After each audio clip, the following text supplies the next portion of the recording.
nothing shared, nothing gained. You gotta be back on your feet again. Come to me, you will see. I'm the one you can count on. Anytime, anywhere.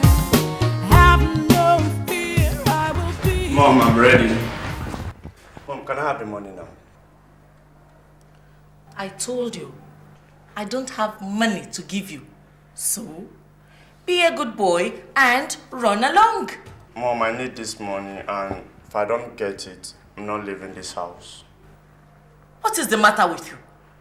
Just in your GS3 and you suddenly become a stranger? Where did you learn how to speak like that?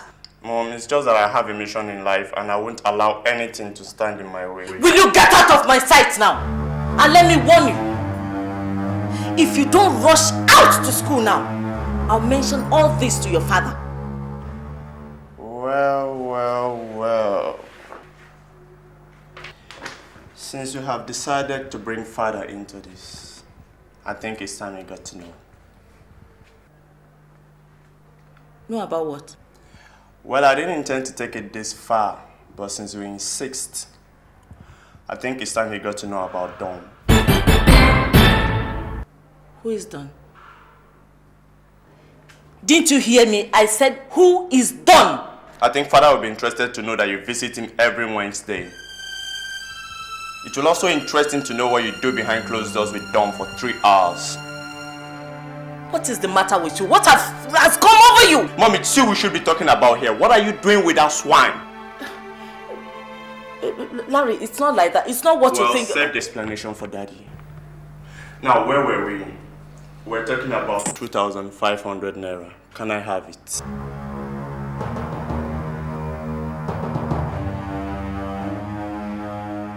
You've got 5 minutes, or I'll postpone it to when father comes back. Well, I think my time is up. I'll see you in the evening. Larry! Do you know what you're doing? You're blackmailing me, your own mother. I don't know any words such as blackmail. All I know is that I want 2,500 naira. Can I have it?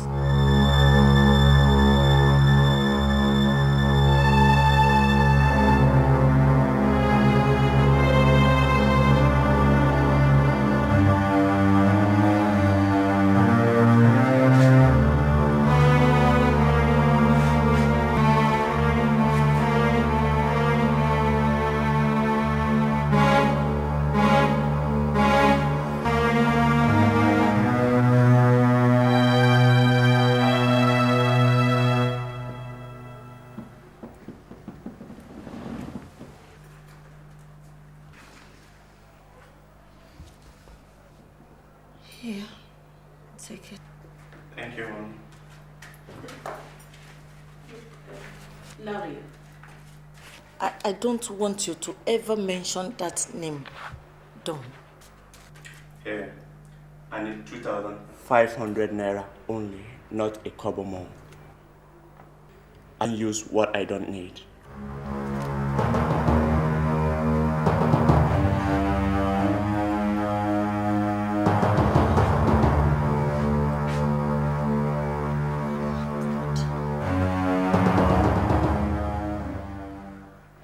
God, please save me from the clutches of my own son.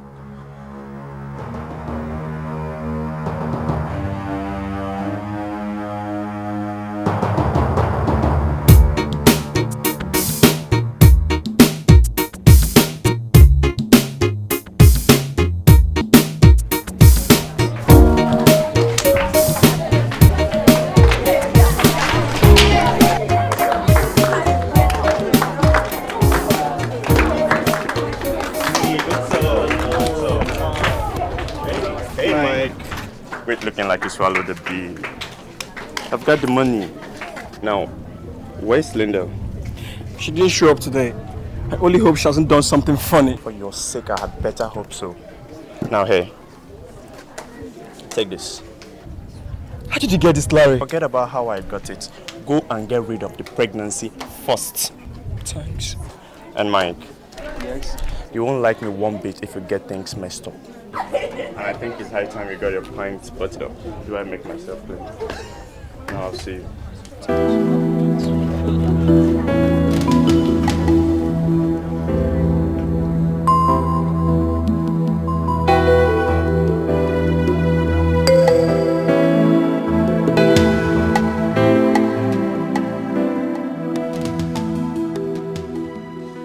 Liz, it seems you've been awake all night.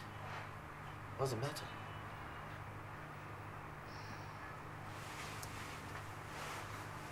Don't you think I should know what the problem was for you? It's Larry. Larry, what about him? Did you have a dream? Not really. I wish it was a dream. But it's real. How do you mean? Something is surely wrong with him. I can't be specific, but I'm very sure. I haven't noticed anything abnormal about him.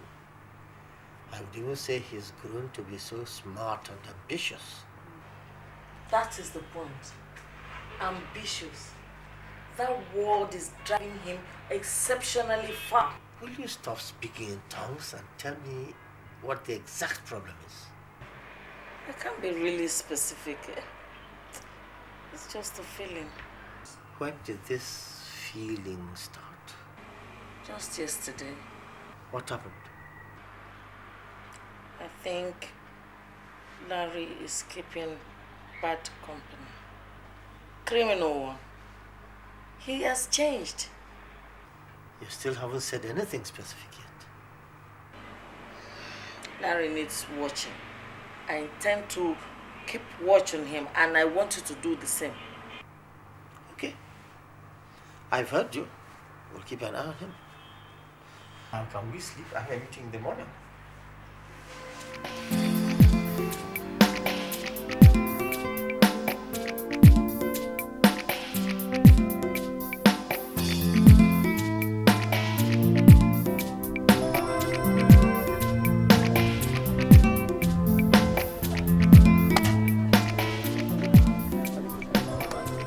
Hey man, here's Linda. Linda, how are you? Hope everything is okay. Yes. He made me do it, and I swear I will never do it again. You better be serious about that. You know, anything could have happened. At this age, I honestly don't think we're ripe enough to do those things our parents do behind our back. The consequences are just too grave. Now, let's just keep this within ourselves and make sure it doesn't repeat itself. You might not be second time lucky. Do you understand? Thank you very much. You're welcome. You've heard what your friend said. No more of those painful acts. And who says it's painful? Come on, Mike. I'll see you guys later. All right, see ya, Linda. Now, Larry. Senator. Senator. Yeah, from today you call me the Senator. Why Senator? Because I'm going to become one, of course. Well, if you'll excuse me, I got a class to catch, okay? It's me. Oh yeah, it's me. It's me. I got everybody standing, screaming and shouting, yeah. Yeah, it's me. It's me. So calculating, scintillating, outstanding, yeah, it's me. The Senator. I'm the Senator.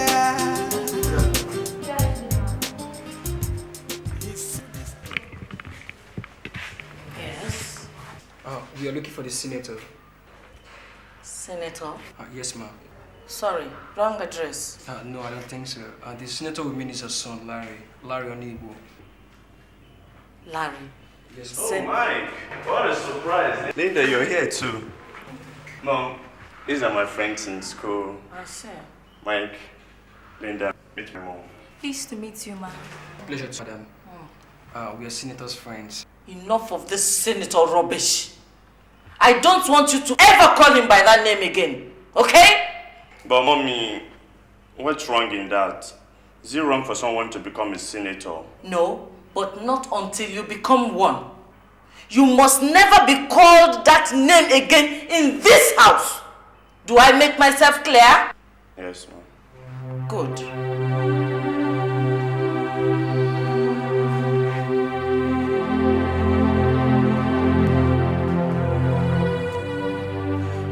Make yourselves comfortable.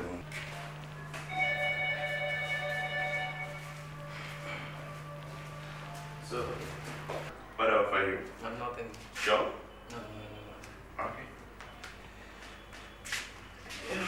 There is something I want us to discuss. What's that? Can we move down to the dining table? Excuse us, please.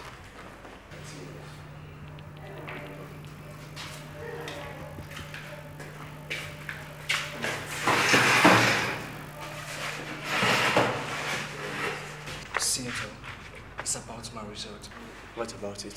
See, I can't believe I came second in the class. My parents are so thrilled. I'm grateful, Senator. Come on, man. I've told you time without number. You're my friend, okay? Okay. Anyway, I got mine yesterday. I mean my results. You came first? Of course, what do you expect? Congrats. Thank you. Congrats. Thank you. I Thank give you. you one promise. I'll do whatever I can for you. All you need is ask. Alright, we'll see when the time comes. Yeah. But can't What? Senator, can't I come first next time and you come second? Surely we cannot need that. That's not what I mean. Yeah, I think it's possible. We'll try that next time. Senator, Yeah. I'm grateful. I'm grateful. Anytime, okay? Yes, Anytime. Let's go back.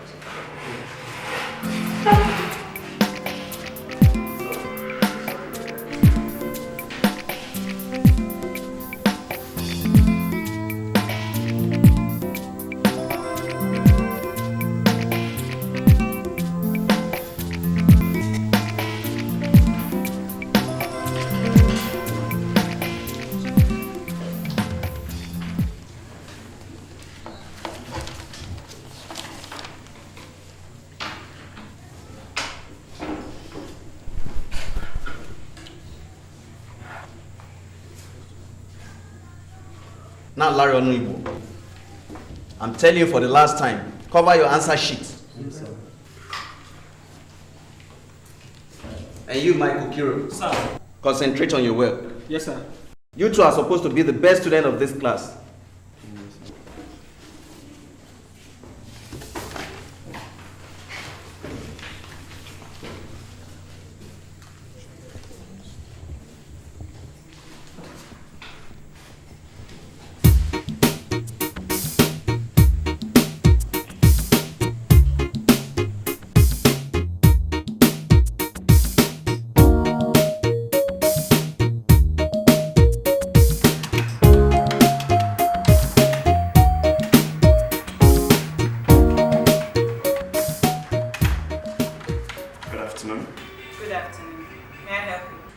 CDMD.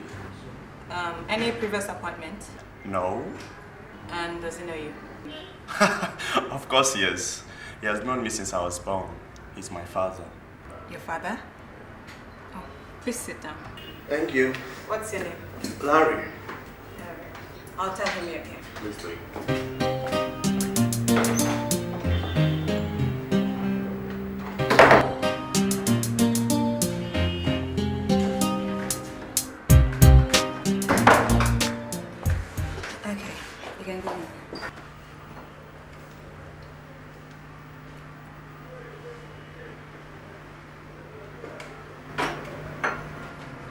Good afternoon, Dad. Good afternoon, Larry. Did anything happen at home? No, I just came on my own. See? Okay. Dad, I need 5,000 naira. 5,000 naira? What are you going to do with that kind of money? It's not what I want to do with it that matters. What matters right now is that I need it. Larry, where did you learn to talk like that to me? Dad, I'm growing up to become a man, and I want to do this as quickly as I can. I hear that you go about calling yourself senator. Is it true? Absolutely, Dad. Is anything wrong in it? No. Except that you have to have a basic education first. Learn the political ropes, contest and win an election to represent your senatorial zone before you can become one. And that takes a long time. Pride goes before a fall. So, be very careful. But Dad, I've made up my mind. I'm going to become one, whatever it takes. Oh, there's nothing wrong with that. What I'm against is you're going by the name before you actually become one. I'm not a proud man, and I don't want my only son to grow up into one. Okay, Daddy. Let's leave this for another day. So, not anymore. Should I hear anybody call you by that name, Senator? Right? That's not the reason why I came anyway. And like I said, I need 5,000 naira. But you still haven't told me what you're going to do with the money. But Dad, it's not necessary. Larry, have you gone mad? You're walking here from nowhere demanding 5,000 without explanation. Which reminds me, your mother told me you've been acting strange these days. Now I'm beginning to see it. Well. Since you have decided to bring murder into this, I think it's time she got to know. Got to know what? That your Thursday night management meetings are being conducted between the legs of that your pretty secretary out there. Father, you have 10 minutes. Now, Larry, who taught you all these things? It's not important. What's important right now is that I need 5,000 naira. What do you mean by my Thursday night management meetings? Dad, Danok Hotels is not the most secret place in Lagos. And besides, even the four walls of your elegant rooms do have eyes. Next time I suggest you seek for completely secret and secured place. Dad, we've got 5 minutes left. Larry, have you ever heard of the word blackmail? You are blackmailing me, your own father. Call it whatever name you like, Dad. All I know is that I need 5,000 naira. Am I having it or do I go to mother? Dad, my time is up. And as I said, I need this money.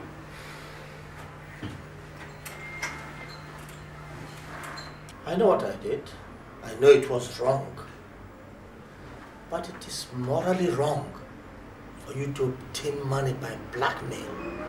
It's a criminal act. As morally wrong as fornication and adultery. Dad, my time is up. And like I said, I need this money.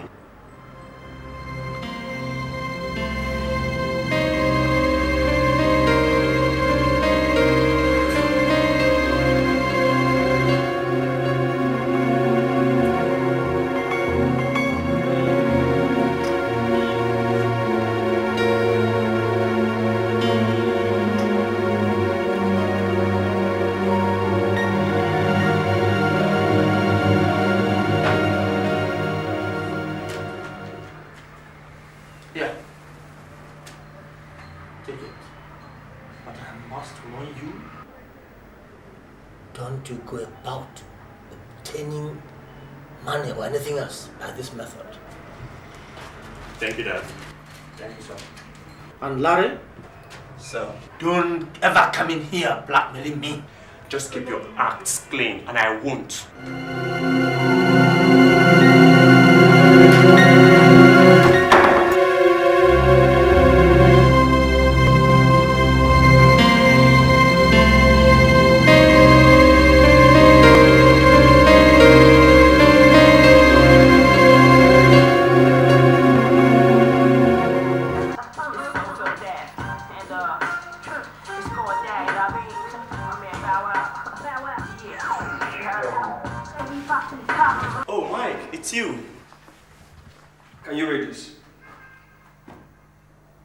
What's the meaning of this? Hey, whatever you call yourself, just take a look at that.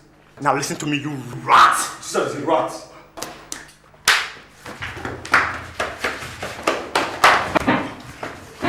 Now don't you ever try me again.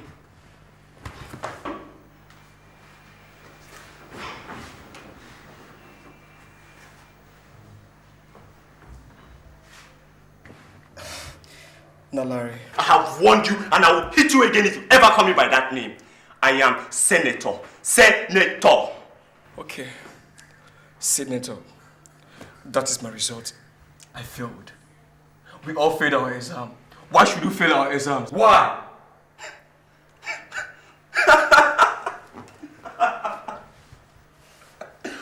Mike, you failed.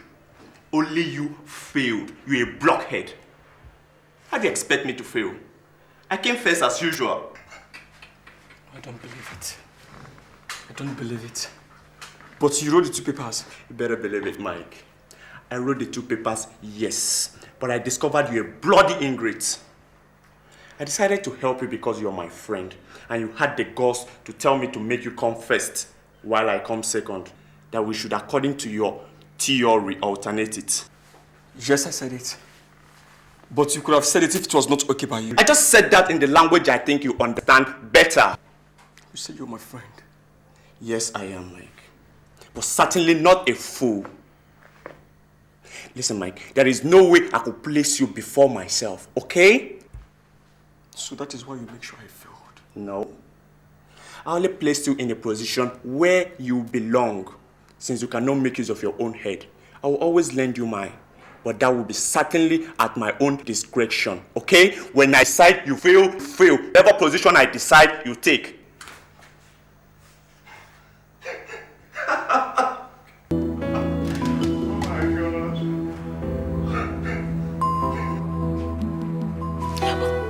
Oh, darling, what is it? Keep your voice low.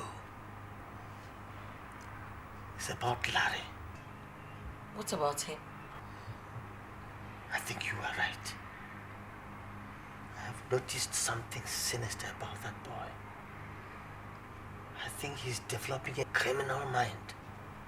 Did he catch you too? What do you mean? Catch me too? Oh, never mind, nothing. What did he do? Well, I think Larry is no longer the issue. The issue right now is, what do you mean by, did he catch me too? I told you, forget it. Forget it? And if I refuse to forget it? Then I think I want to go back to sleep. Go back to sleep? Okay. You do just that. But when you wake up in the morning, you must finish what you started. Did he catch you too? Huh?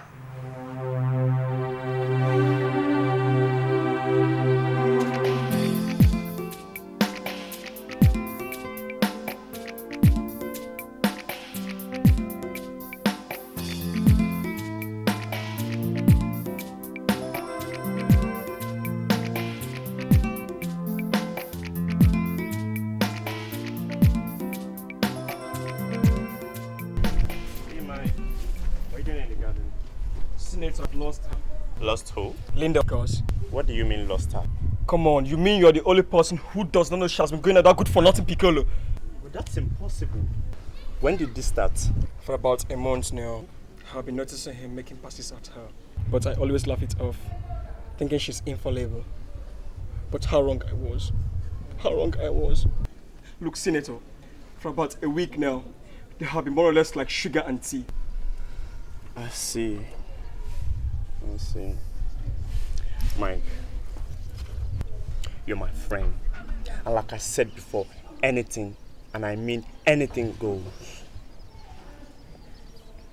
By this time tomorrow, Linda will be back begging. I give you my word for that. Are you sure? Just take it from me. Now let's go catch a class, okay?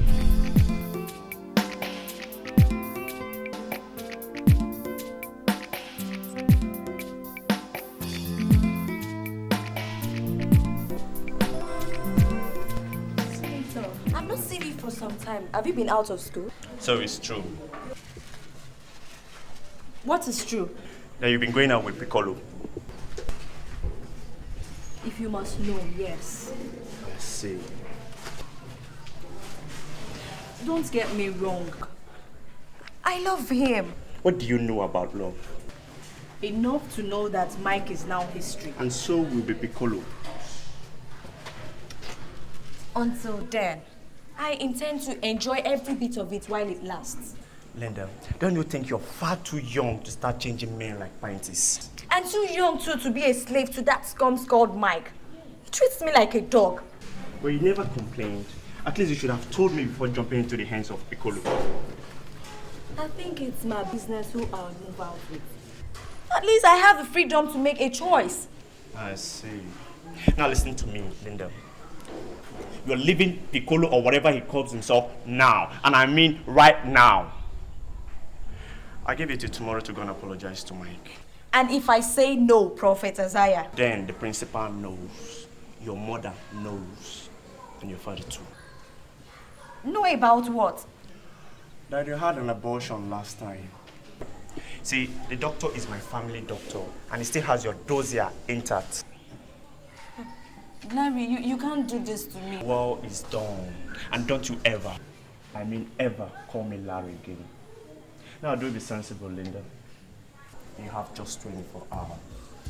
I guess I'll see you.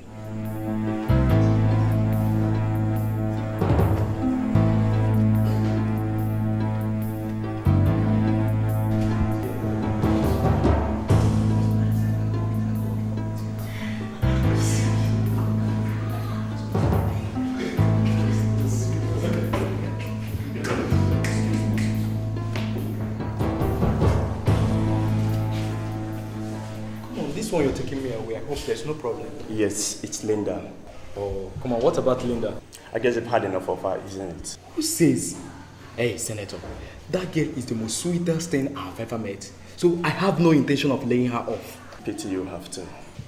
What do you mean by that? I mean, lay off Linda now. She belongs to my friend. Look, Senator, or whatever you call your name, I don't entertain joke in the afternoon. Neither do I. I don't have time for joke. And like I said, lay off Linda now. And if I don't?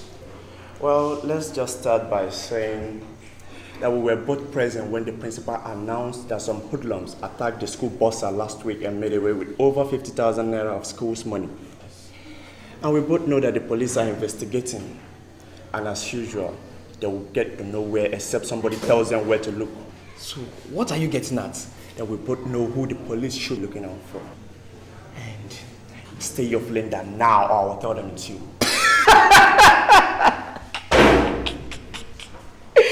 Look, my friend, you don't just start what you can never finish. Look here, Polo. I have enough proof to send you to the rope. I've got the guns you use, I've got the marks too. You? Yes. Now just stay off Linda now and don't try anything funny. I repeat, anything funny. You know I could always take care of myself. Excuse me.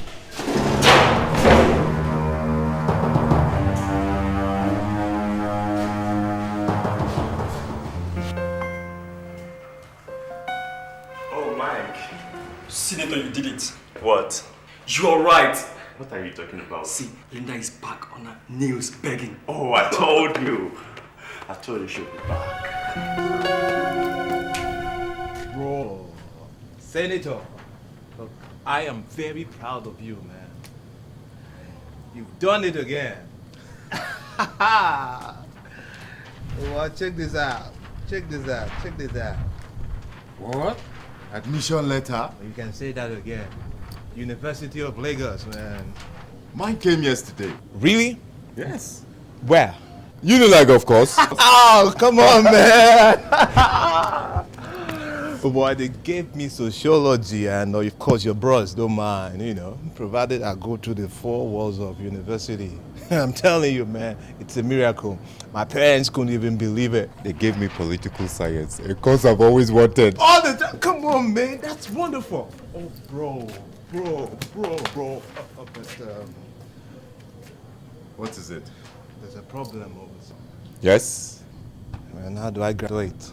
You go into university 4 years and you become a graduate. I know, but you have to pass your exams before you become one. Of course. So I'm saying now, how do I pass my exams, man? Now that we're in different departments. Now I know what you mean. Never mind. Don't cross the river until you come to it. Really? Yep. Well, so good. I must confess, Larry, I'm very proud of your academic exploits. And in fact, your general ability as a great man. You are indeed your father's son. Thank you, Dad. Now that you're about to go into the university, I want you to know that it's a different world out there. A lot of people have completely changed after passing through those four walls. Some for good, others for bad. These days, I dare say more for bad than for good, especially since cultism has become the order of the day in our universities.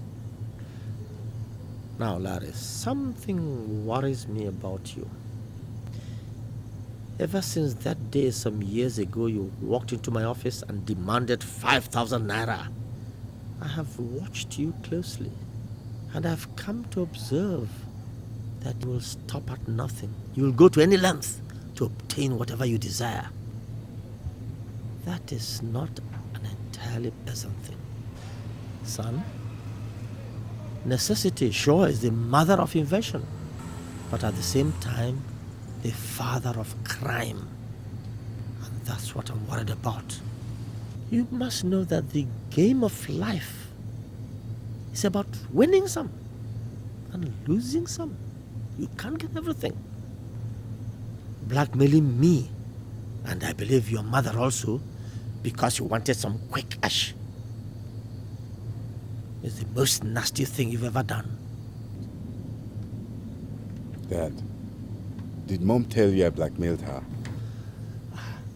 She needn't tell me. I read the signs. Now, this your senator stuff. I hope you don't carry it to the university. Oh, I'll support you with whatever I've got. If you really do want to become one, when the time is ripe and you are the time are ripe for it. But for now, drop that name if you don't want to lose focus. I won't lose focus. Dad, come on now. Have some respect for me. You are looking at not only a senator, but also a Senate president. My goodness, what false ambition. Well, I have told you what a loving father will tell his only son, indeed his only child. Life is not always what it seems. And political life is the most unpredictable. And the game of politics, more times than not, is the most deadly game ever played, especially on African soil. I'm aware of that, Dad. When the time comes, you won't find me wanting. Now that is really what beats me. That whenever you set your mind to anything, nothing seems to change you. That is not a good character for somebody who wants to lead others via democracy. There are no senators in military regimes, you know. If you want to get the votes of the masses, you must learn to adapt to circumstances and situations. You can't always have your way.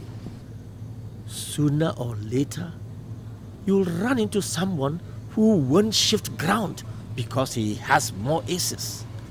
Then the reality of life will dawn on you. Note, son, I don't want you to learn the hard way. Dad, I've chosen the path of always being resolute.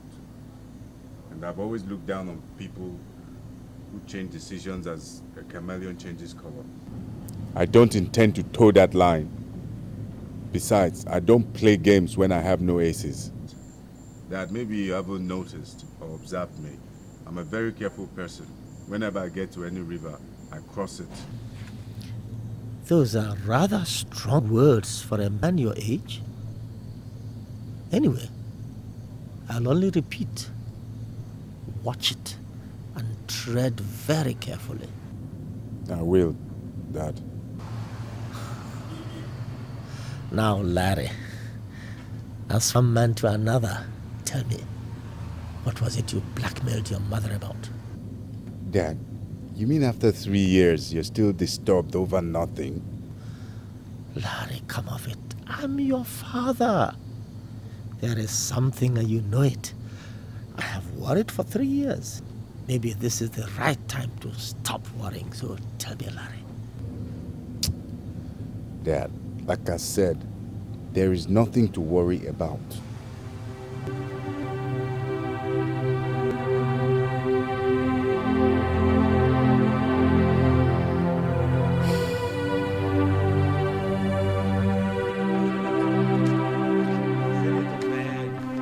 The time is here, man. The time is here. Our exams.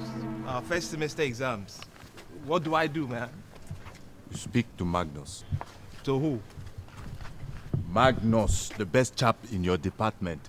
Okay, Magnus Ekundalo, you mean? Who else? All right. Come to me, you will see. I'm the one you can count on. Anytime, anywhere. Have no fear, I will be there. Something good has come my way. Soon everything's gonna be okay. Magnus. Anyway, thanks for honoring the invitation. No problem, Senator. So, what are we doing here? Him. What about him? He's got a problem. Which is? He can't pass his exams. Yeah, but I don't set the questions. I know. So, how do I come in? Let's say all the way. I don't think I follow. Magnus, you're the best student of sociology department. I want you to help my friend pass his courses during exams. Help him with answers to questions. That's not much of a problem. That is, if we sit close enough. But if we don't... We will. I'll make sure, man. I'll make sure. So, do we have a deal? Until I hear what's in it for me. See, these days you use what you have to get what you don't. Right now, I'm not so sure of what I have. But I'm damn sure of what I don't. And that's money. Well, I'm relieved. We have someone who sounds more like a professional. How much money are we talking about here? 1,000 naira, meaning 8,000 naira in all. Half before the exams, and half after the last paper. Excuse me, where do you expect me to get that kind of money? Keep quiet, my friend. We'll do just that. But the terms are half before exams, the other half after you've passed the exams. Senator, if you want to play the game that way, what makes you so sure I won't take half the money and not perform? If you're thinking of a double cross, don't pick on us. No, I was only putting up a point. Not that I intend to. Better let it be that way. Or else you'll be the last joke you ever cracked. Do we have a deal? Sure. See you. Excuse me? Senator, man, you done it again. Come on.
happening there? Nothing, sir. Two of you stand up. Stand up! Your answer sheets. Sir, nothing happened. His answer sheet just fell off and I picked it up for him. Silence! Sir, that was what happened. It just fell off and I picked it, sir, please. You can tell that to the Senate. Sir, please, sir. Sir, please. Please. Count yourselves lucky. You, move to the front. Hey, come to the back. But sir, please, I like the place I am. Move it!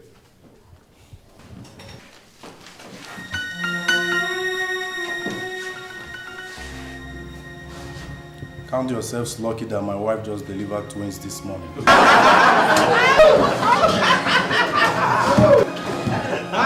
Silence!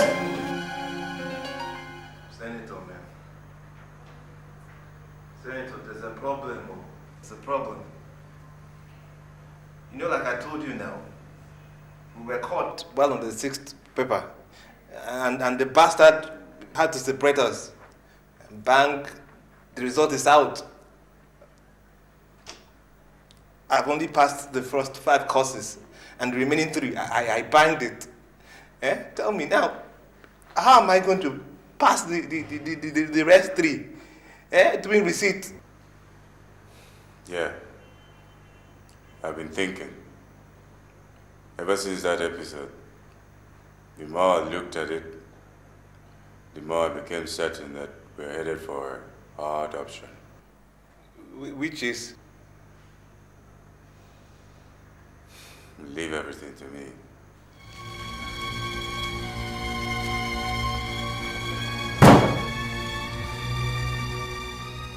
Good evening, Prof. I can't remember telling you to come in. I'm sorry. I've been absolutely sorry for bumping into you like this. But you know, sometimes that necessity takes every courtesy off even the gentlest of men. Prof, I have a problem. Who are you? The senator. Just that will do. In that case, why don't you start by calling the president? Like I told you, I have a problem. And you'll be doing me a great deal of favor by helping me to solve it.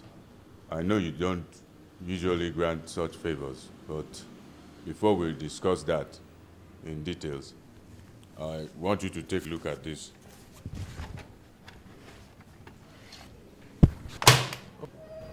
And what is the meaning of this? Let's just call it the lubricator.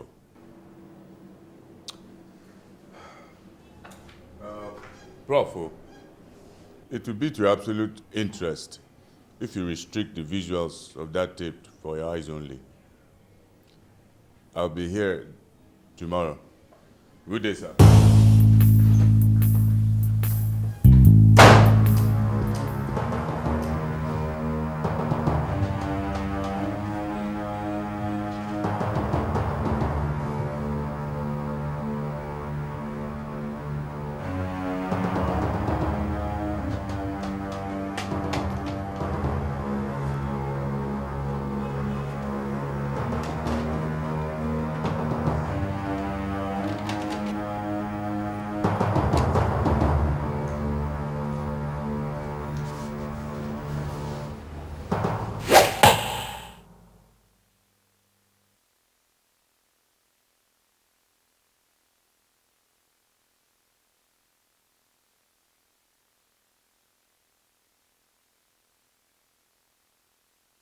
Professor Olajuwon, this is the end of the road. What? End of the road? Yes, I warned you. Of what? Involvement in politics of head of department.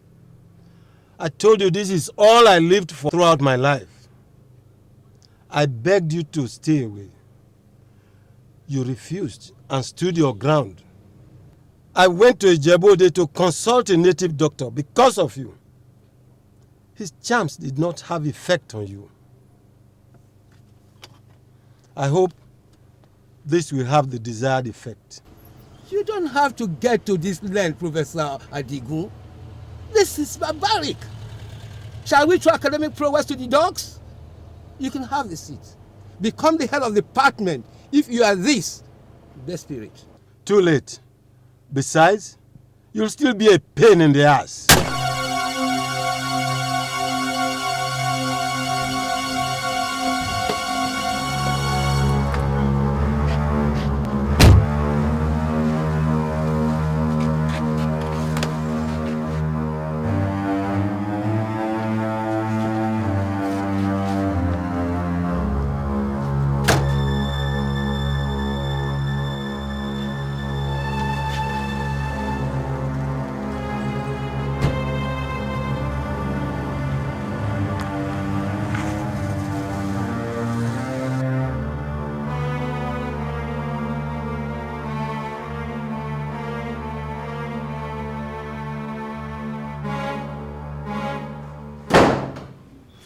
Good day, Prof.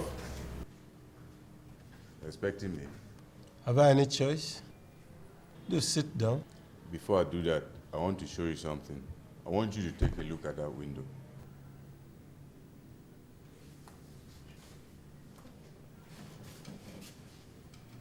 You will see a red car there.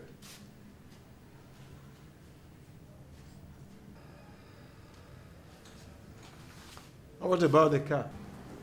It's my friend standing there. Now look at this. This is not a tight clip, oh. It's a microphone. My friend is recording everything. So if you make any card swinging movement, the police will be here faster than you expect. You are very sinister. Not really. I'm only trying to make sure that I don't end up in a body bag. What do you want? Simple. I have a friend, his name is Mike Okilo, with registration number 81/0111550 of this department. He has already failed 3 courses out of the 8 in the first semester. Your duty is to see that he passes all of them in September. You also make sure that he does not fail any other course until graduation. So, you're taking all this risk because of a friend? He's a very special friend. Very special. Goodbye.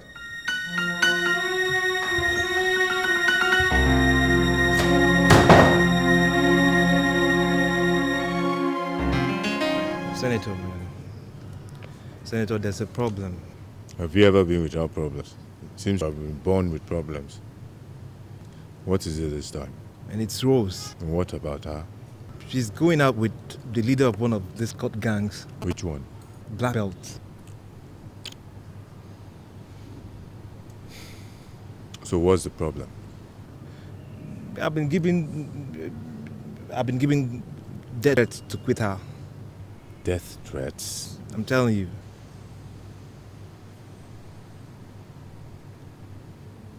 So tell me, what do you think of Rose? Do you really like her? Bro, look, I love that babe, man, with all my heart. Then you're going to keep her. Mike Okilo. I have obviously warned you to leave Rose alone. She is mine and mine alone. I just wanted to warn you for the last time in front of your friend Larry Onigbo. My friend, you Senator next time, you hear? Shut up! You don't talk when Jasper talks. Whatever you call yourself, just advise your friend in his own interest to stay clear from my woman. Otherwise, this will talk. And when they do, somebody will stop talking. I'm equally advising all of you, in your own interests, you stay clear of my friend's girl. You have the gut to threaten me? It's not a threat. I just made you a promise. Promise? We'll see. Hey, let's go.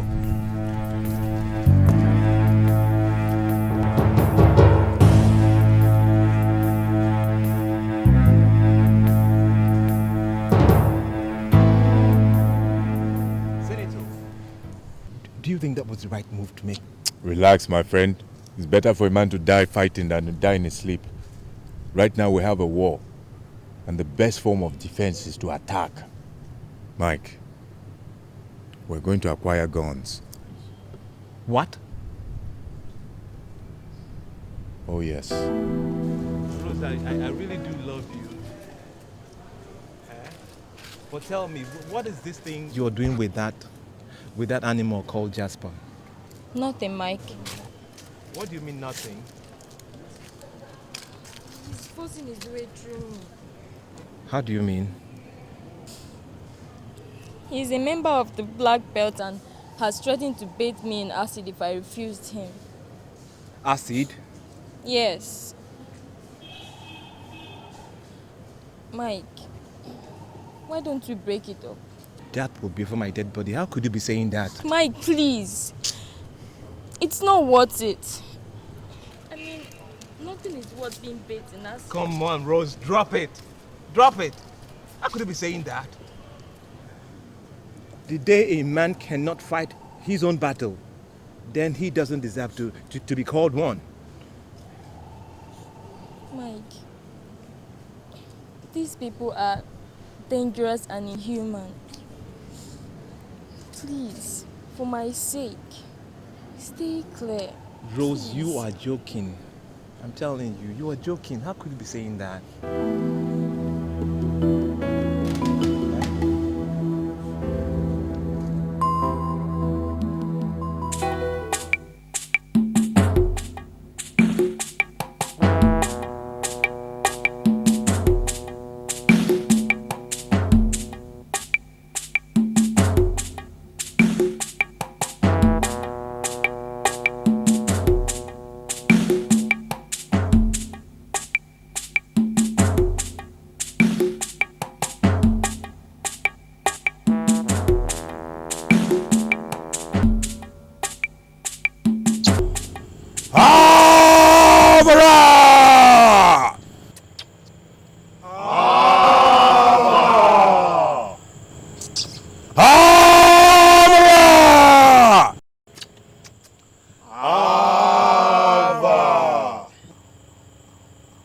We have a problem that requires a grave.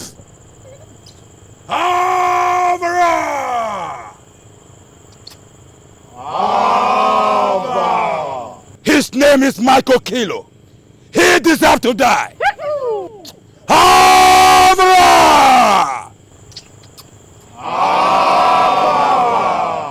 And if his friend, Larry Onigbo, who goes around calling himself senator, try to interfere, he will be more than as well.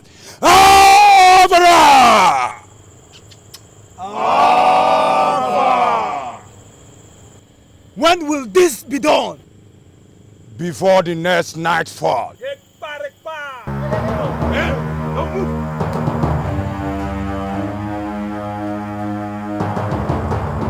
What is the meaning of this? You wanted a war, and we're here to give you one.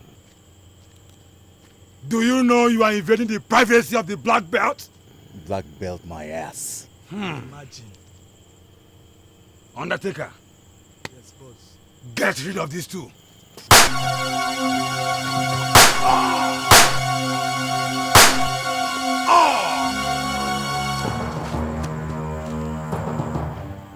Go ahead and bury your dead. Next time you won't be so lucky.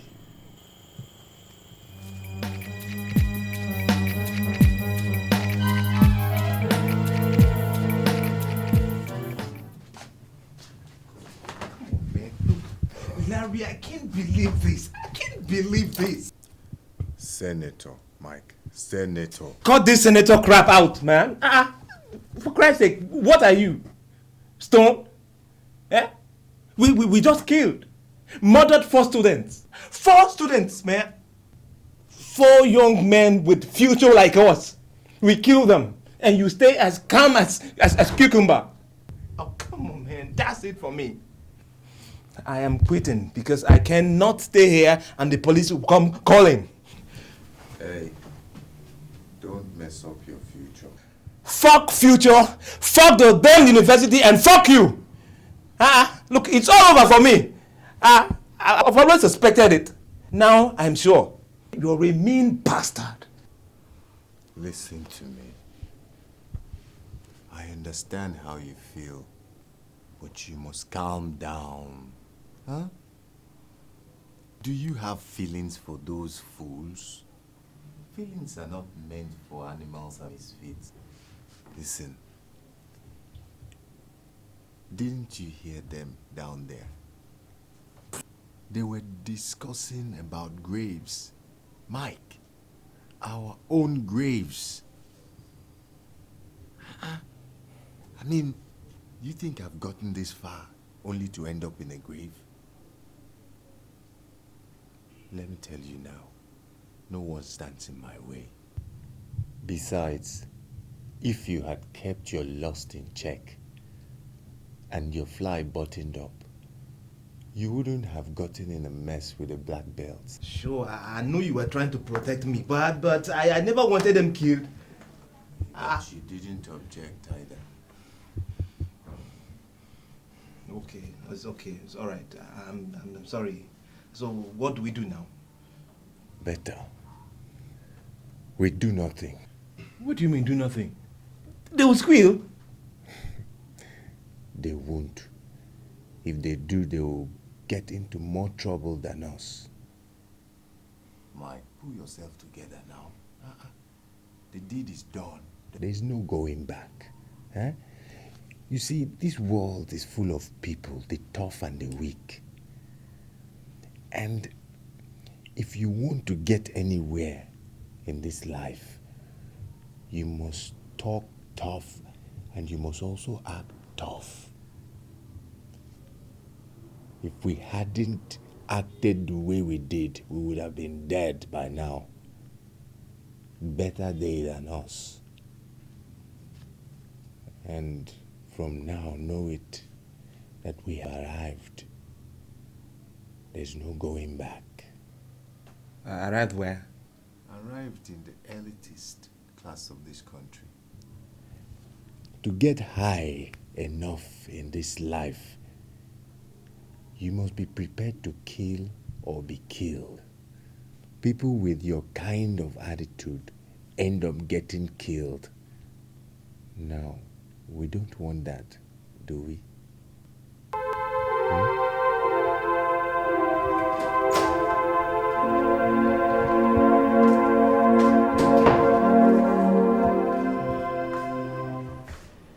Good day, Prof. You wanted to see me? Yes. Please sit down.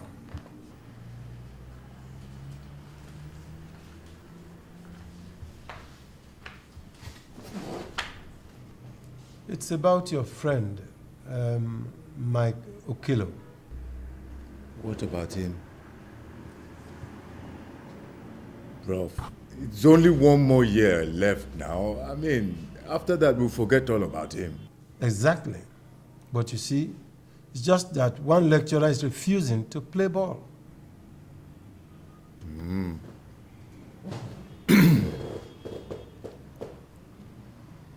Who is this lecturer? She is Dr. Mrs. Eunice Okoro. She's a stubborn type. Can't you make her see reason? Impossible. She's as clean as a whistle, and there's practically nothing to blackmail her with. We shall see. But, Prof, what will happen if all of a sudden Dr. Mrs. Eunice Okoro resigns?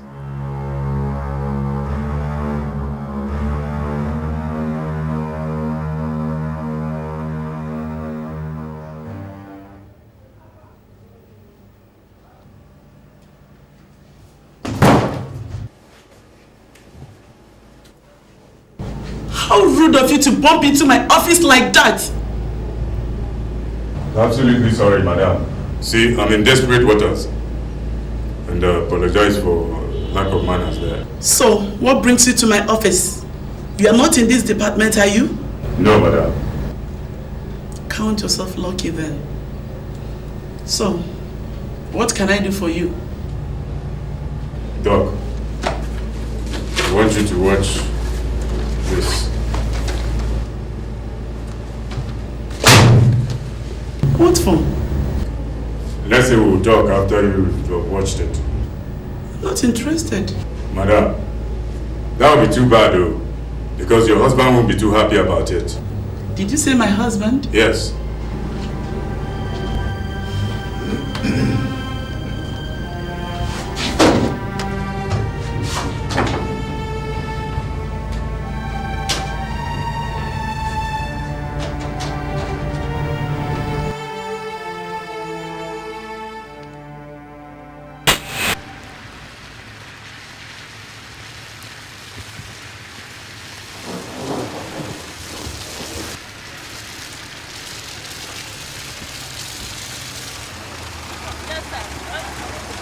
beautiful girl.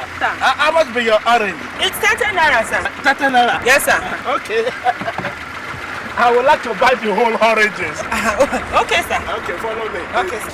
So, I mean, let me help you.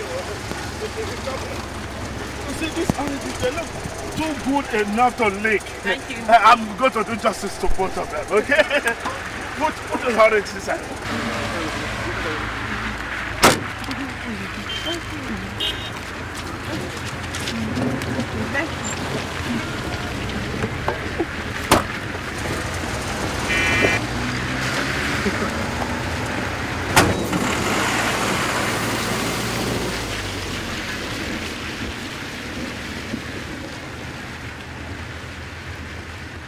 Beautiful orange girl. Come inside. That beautiful girl. That's money.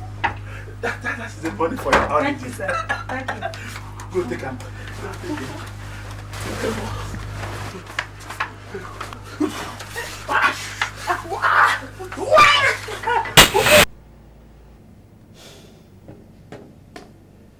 Now, to what do I owe this horror? Madam, listen, we know that that man is your husband. We know he raped that innocent girl. We also know what a scandal it could be. But we could avoid that on campus if only you can do me a little favor. Which is? You must pass my friend in your course. Your friend? Yes, Mike Okilo. Registration number 81/0111550. The same chap the HOD mentioned. Yes. I see. I wonder what you're blackmailing Professor Digo with. That's not important. What's important is that you must pass my friend in your course. And if I refuse? Too bad.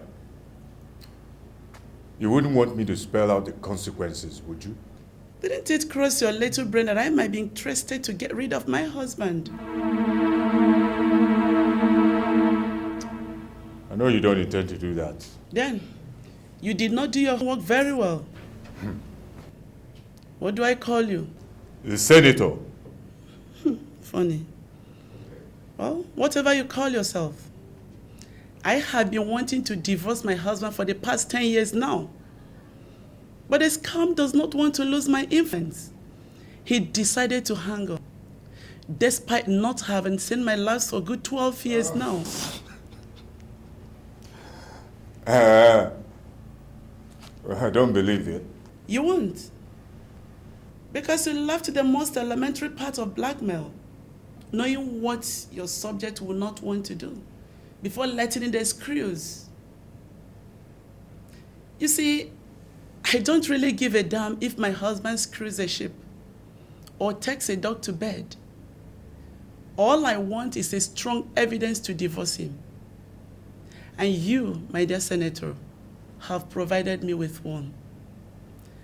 And for this crack evidence, I might have been tempted to pass your friend, but I hate blackmailers. You see, my FBI boyfriend back in the United States of America used to tell me something. To make a hit, a criminal usually cases his joint. But don't seem to have cased your joint. Pity. Thank you very much. And now, get out of my office. Get out before I ring the security.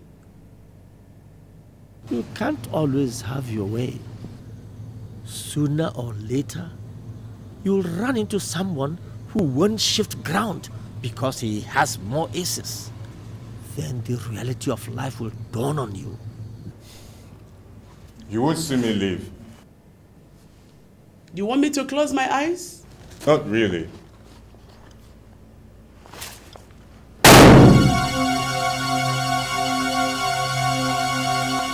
Like I said, you won't see me leave.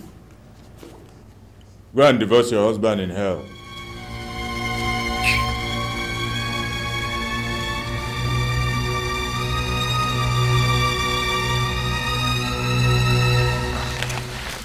Did you have to go to that length? It was necessary. Necessary to kill Dr. Mrs. Okoro because your friend wants to pass his course? I said it was necessary. Now, do we have a replacement handy? Of course. But that makes us equal. We are both murderers now. From this moment, your friend starts earning his keep. When he fails, he stands failed. Really? I don't suppose you want to endanger your position as a departmental head after working all these years, just because you've refused to pass a student in his exams? I warned you I'll get you one day. Do you know what I have suffered since you brought me that sinister tape of yours? Now, I have you on a platter. You amuse me. Who told you you have me? I tell the authorities you murdered Dr. Mrs. Okoro. The motive is clear. They whisk you away, never to blackmail lecturers again. You think I will not present that tape if you tried that? Of course I do. And do you think I care? You do. You don't even have the guts to vacate your post. Much less talk about taking a trip to the gas chambers. Besides, it will be your word against mine. Dr. Mrs. Okoro. Oh yeah? Ooh. Your word against mine? Boy, I thought you were smart. You fell on an old corn. I have your tape. Every bit of the conversation. All I do is edit my contribution, and you are in the cooler. You see what I mean?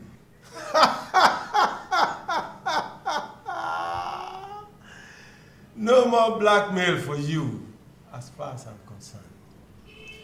Thank God. I never underestimated you. See this black button? Have you asked yourself why 1 button out of 7 is black on a white shirt? You see, Prof, I'm a very cautious person. I have a friend in the Mossad. Do you know what Mossad means? Israeli Intelligence Secret Services. They're the most dreaded in the world. He gave me this. Bless him for that. It's a voice neutralizer. No one can tape or record my voice with this button on. It's a lie. A scientific lie. Why don't you confirm it? Play back the tape now. You shall see.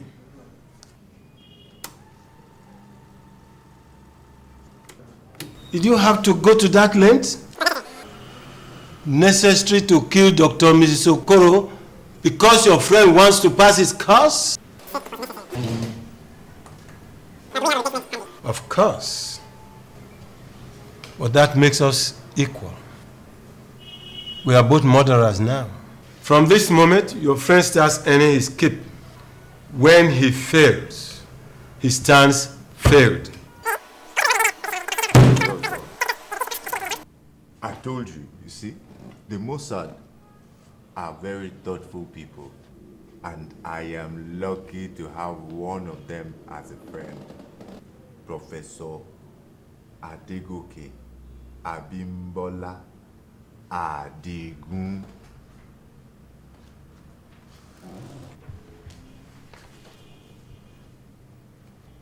My friend Mike Okilo continues passing his papers.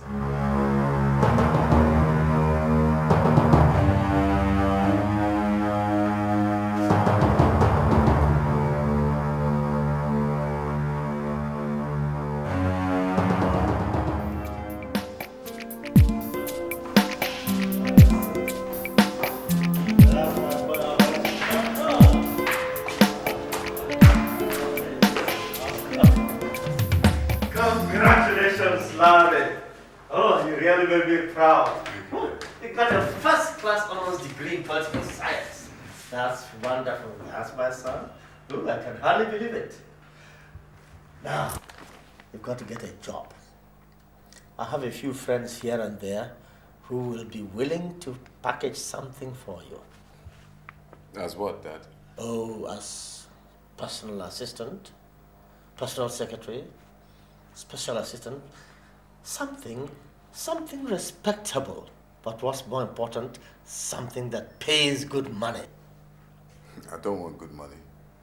So what do you want? You know what I want. There we go again. Larry, I know you've said many times that you want to be a senator. Let's assume you become one. But does that stop you from working? You've got to work, cut your teeth, gain experience, and mature in age. And what's more, make some good money. Political campaigns do cost a lot of money. You know that? I know all that, Dad. But I have my own plans. Which are? One,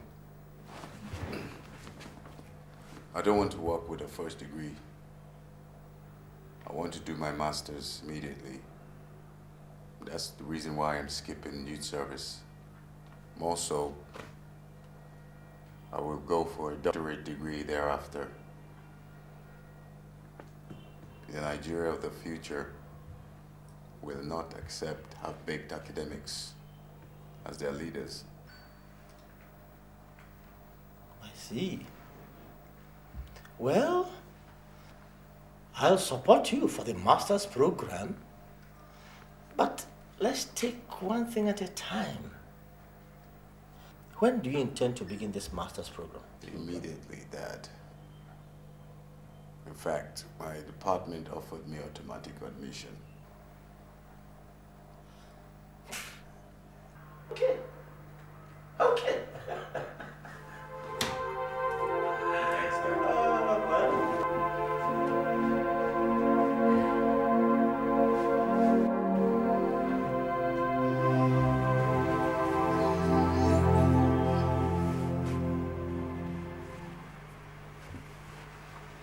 Darling, what's the problem? You're not sleeping, and it's late already. It's your son. Larry, what about him? Has he done anything again? He still lives with this obsession of becoming a senator. So? He's not stopping at that. Now he wants to become the Senate president. What's wrong with that? Let him have his dreams. Anyone is entitled to have one. Exactly. But see, Larry is not just anybody. Sometimes he reminds me of my father. They both dream with their eyes wide open. Huh. Then it runs in the family. It's a pity I never really got to meet your father before he died. But I've never met anyone who holds as tight as you when your mind is made up. And I know that's why you're worried about Larry's obsession. Woman, this is serious. Politics in this country is a dirty business. A very dirty business. I don't want Larry getting mixed up with it. Oh, darling, don't worry. He'll be okay. No. He'll take care of himself. Mike, I'm going back for my master's. Oh, congrats, Senator. Congrats. So for me, I can't go further than this. I am a businessman. And what I have learned, what you have helped me to learn is enough for me. Now that you're talking about business, what kind of business is it? Well, supplies, of course. Supplies. I go to companies, try to find out who has what and who wants to buy what. I then buy here and sell there. And you think that is easy? Oh, I don't see what makes it difficult. A lot. Supplying is a frustrating business now in Lagos. A lot of people are on queue, and most people end up being owed months and even years. Well, that is most people. For me, I have my own plans. Listen, Mike, forget supplies. You're going into contracts, big contracts. So, and you think contracts, especially the big ones, you think they fall from the sky? And besides, where do we get the money to pursue it? Relax. Now that you're a graduate, anything is possible. Have trust in me and you'll go places. I'm listening. Exactly what I want you to do. Open your ears and listen. Go for contracts above 10 million naira. Jesus! Senator, where do you think we'll raise the money to pursue such contracts from? Besides, how do we even execute them? Don't worry. I've always told you to cross the river. Only when you get to it. Just keep your eyes on the ground, though.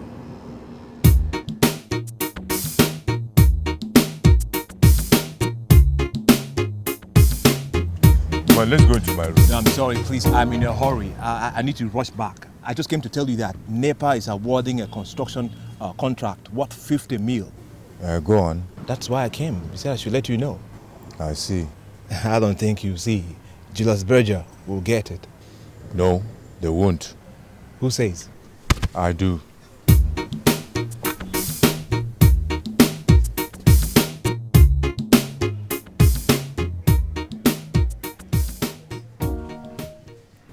Young man, I don't really know what you want.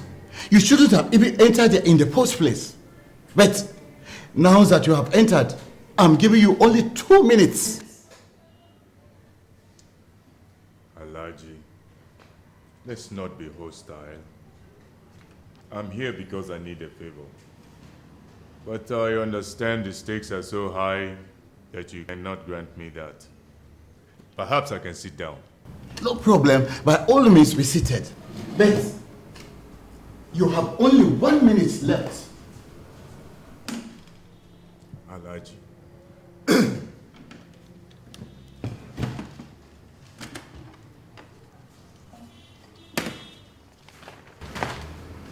Take a look at that. Of course, you're familiar with those figures. And to save you the time you claim not to have, those figures represent your bank account numbers in Zurich, and they accompany millions of dollars in it. How? Secretary, no visitor for the next 45 minutes. Can you go? Talk. How did you get this information? It is not important. What's important is why. What do I even call you? Senator. And I'm here for the Obanikoro building contract. Yes. What about it? A friend of mine wants it. Is he with Julius Berger? No. Tokaji, your friend is out of luck. Julius Berger already has the contract. It's quite a pity. Cancel it. What? I said cancel it! You must be joking. I have never been more serious. Alaji, you're the chairman of the contract committee. Do it, otherwise. Otherwise, meaning? I will call the SSS and I will give them all the information you've just gone through. They'll be glad to see you in Geshua. Hold on. What really do you want? Tell me straight. Alaji, re-award the contract in this name within a week. Otherwise. You are a bastard. No! You are a bastard! You shouldn't have stolen government money. I'll see you within a week.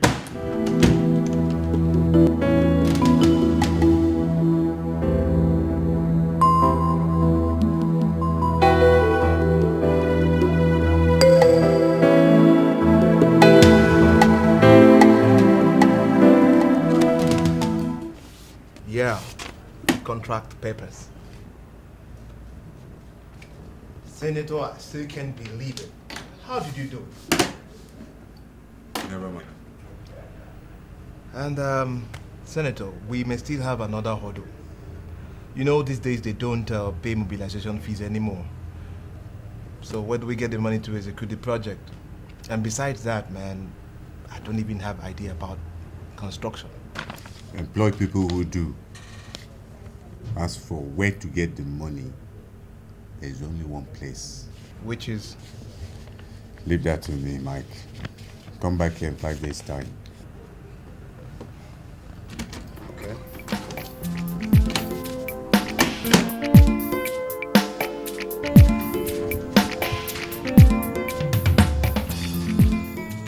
Good morning, sir. Morning. Sit down. Thank you, sir.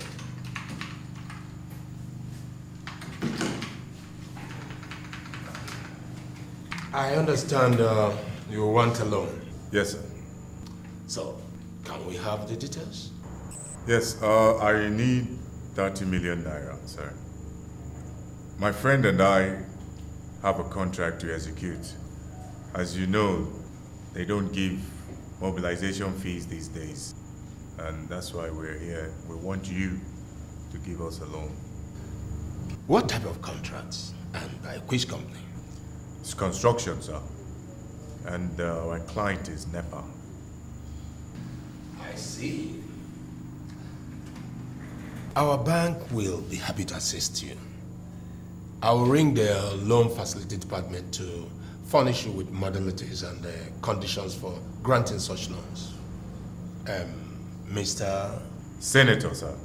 Senator? Yes, sir. Well, all right.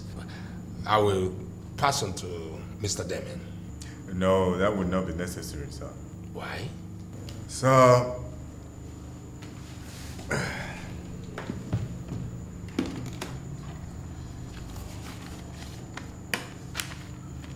I would want you to take a look at these.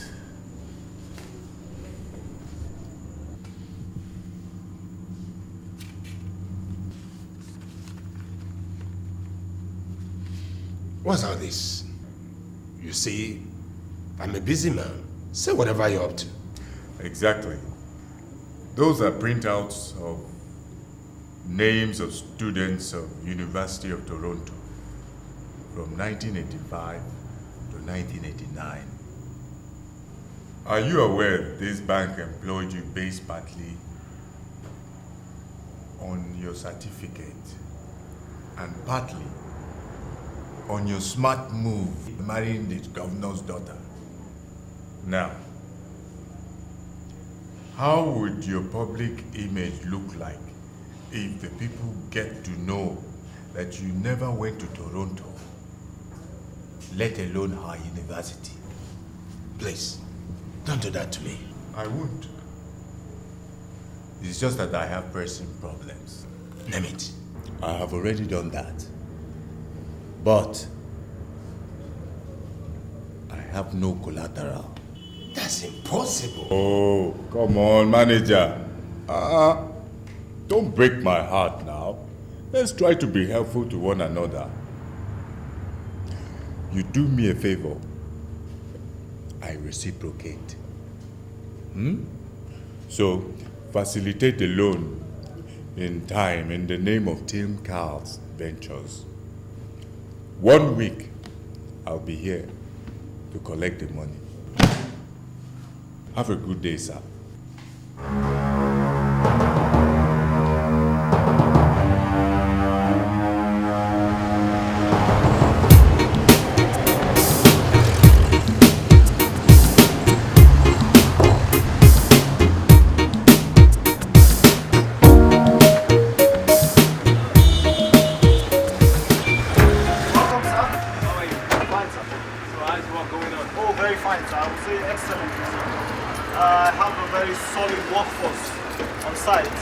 Certain we can finish this in 12 months. No, make it 10 months and you won't regret it. I will try my best, sir. In that case, I will need 5 extra hands. Say 3 bricklayers and 2 carpenters. Wait, just do it. Consider it done, sir. I'll show you the other work we have done at the back. All right, okay.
Senator, it's a very big one, and I doubt we can hit it.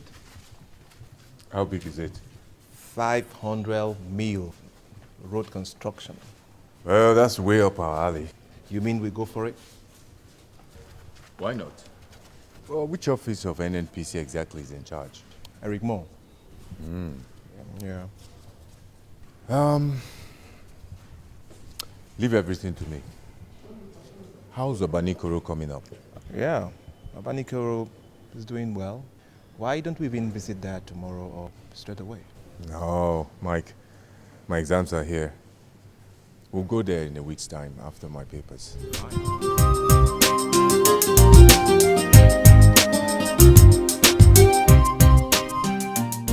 Hello. Hi. Please, can I see your director of finance? He's very busy right now. You can wait over there. May I know your name? Just tell him I'm from Rosa Martins and I'm in a hurry. Right.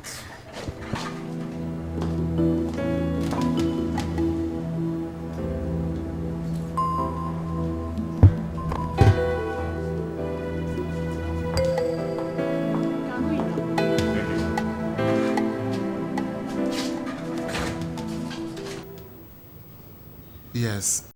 What do you want? Would you offer me a seat? Sit down. I said Rosa Martins.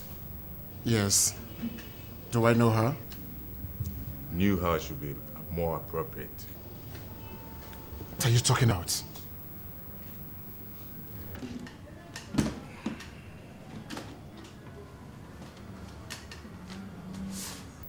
You can take a look at those.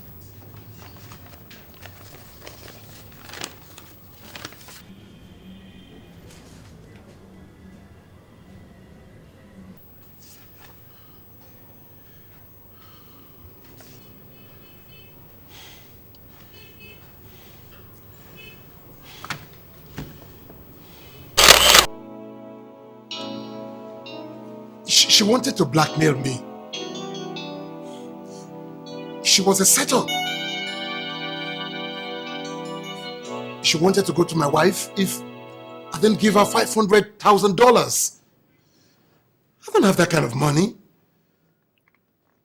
So I was left with no other option than to silence her. Believe me, she literally asked for it. You can tell that to the jury. What are you talking about? I mean, what do you want? Before I tell you, I want you to know that all those actions were recorded on tape. I will not only tell your wife, but also the police if you don't cooperate. I repeat, what do you want? The Bakassi Ecom Road contract. What? Yes, we need it. Look, I don't have control over that contract. Even as the chairman of the committee, come on, Alaji. You can influence it. Influence it, yes, but not total control. Besides, what's the name of your company? Team Carl's Ventures. Tim Carl's. Never heard of that name before, which means you don't even have a track record. So you see, giving you this contract would almost be impossible. I believe you're capable of doing impossible things, eh? Like killing an innocent girl, for instance. You leave that out of the schedule? But I can't. If you play ball, it's okay. But if you fail us, you sing to the jury. Is that a threat? Not quite. It's a promise. Oh, I see. You don't. You see, my friend and I need that contract more than we ever needed one before. But aren't you too young to talk about 500 million naira contracts? Huh? Besides, how do you intend to execute it? I mean, you and I know that the government no longer give mobilization, don't you? I have just finished my master degree program. People with school cert execute contracts worth billions. As for execution, don't worry. I can assure you that we'll do it better than any other company bidding for it. Take my word. Well, your words are not enough. You see, there are 15 members of the award committee. Each of them are quite expectant. And I must tell you this quite frankly. They won't give their notes just because I say so. You are the chairman of the committee. Tell them they'll be doing you a personal favor. Isn't that what it is? It's not going to be easy at all. It's not going to be easy. Neither will standing in the docks, making confessions to the jury.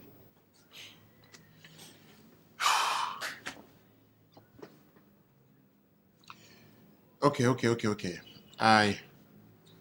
I'll see what I can do. Better. I'll be back next week.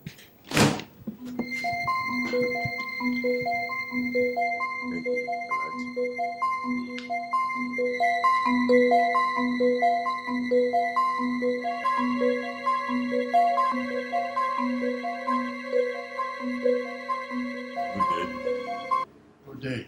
Sit down. Thank you. Yes. You have a problem. What kind of problem? One of the committee members won't play ball. In that case, we all have a problem. Nevertheless, may I know this member and why he is obstinate? His name is Professor Omawale Banjo. He has a vested interest in the company already earmarked for the contracts. He says over his dead body. Too bad. We must have this contract. Is the contract so important to you? Of course. Can I have this man's address? Why?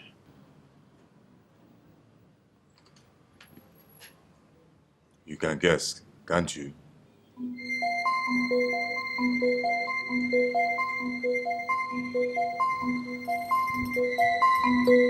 We have a problem with the contract.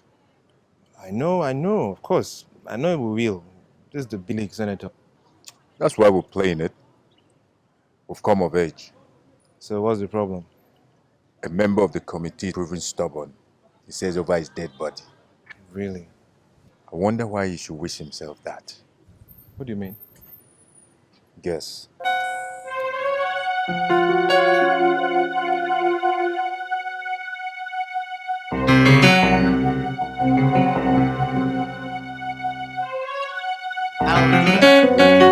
Not at all. I'll see you later.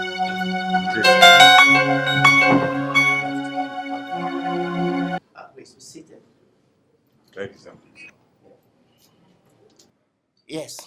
What can I do for you? Sir, we're here for the Bakassi-Ecom Road contract. We're here to make a passionate appeal to you, sir, to allow us have it. Are you the people Al-Hajj spoke about? Yes, sir. I don't know what has gone into the Al-Hajj. I will be the last person to endorse a contract worth 500 million naira to small boys like you. It is absurd. And like I said, it will be over my dead body. So be it. Did I hear you right? Let's get out.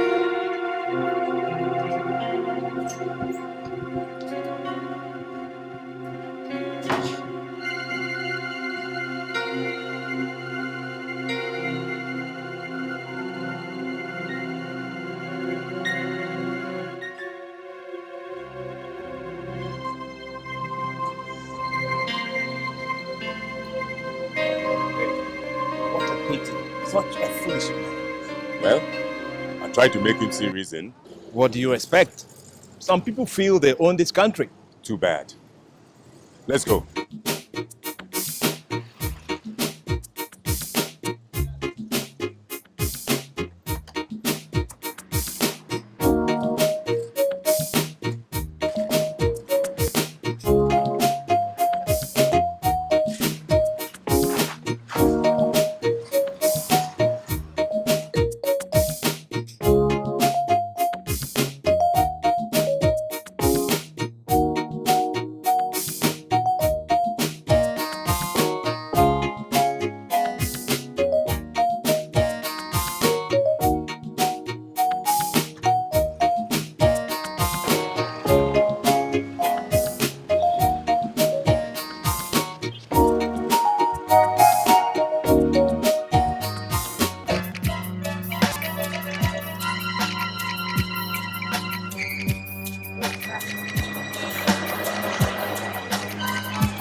Said over your dead body.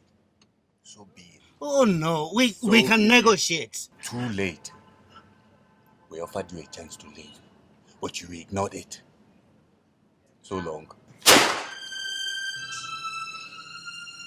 We offered him a chance to leave, but he ignored it. He was such a fool. And look, now he has caused the death of an innocent man. Who did he kill? You, of course.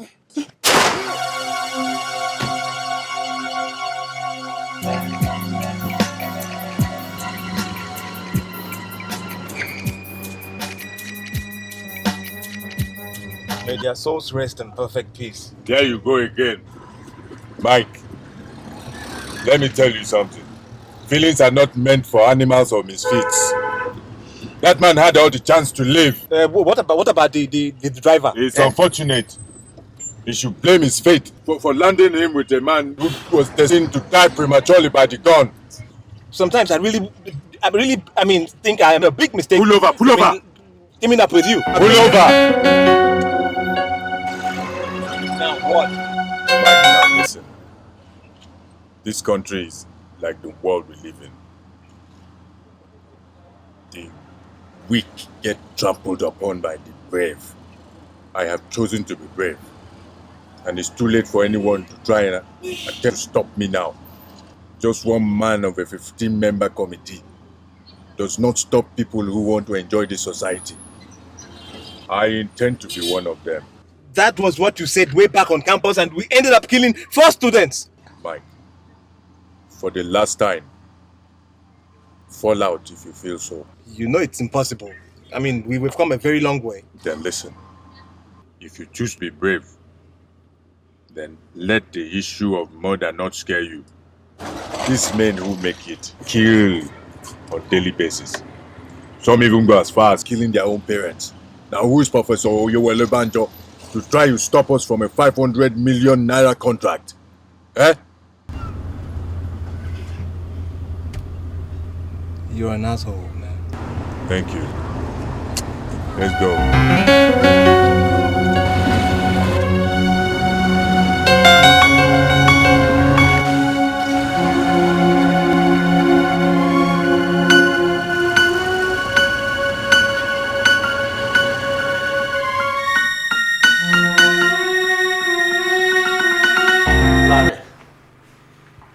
that you've got your master's degree, can you now pick up a job?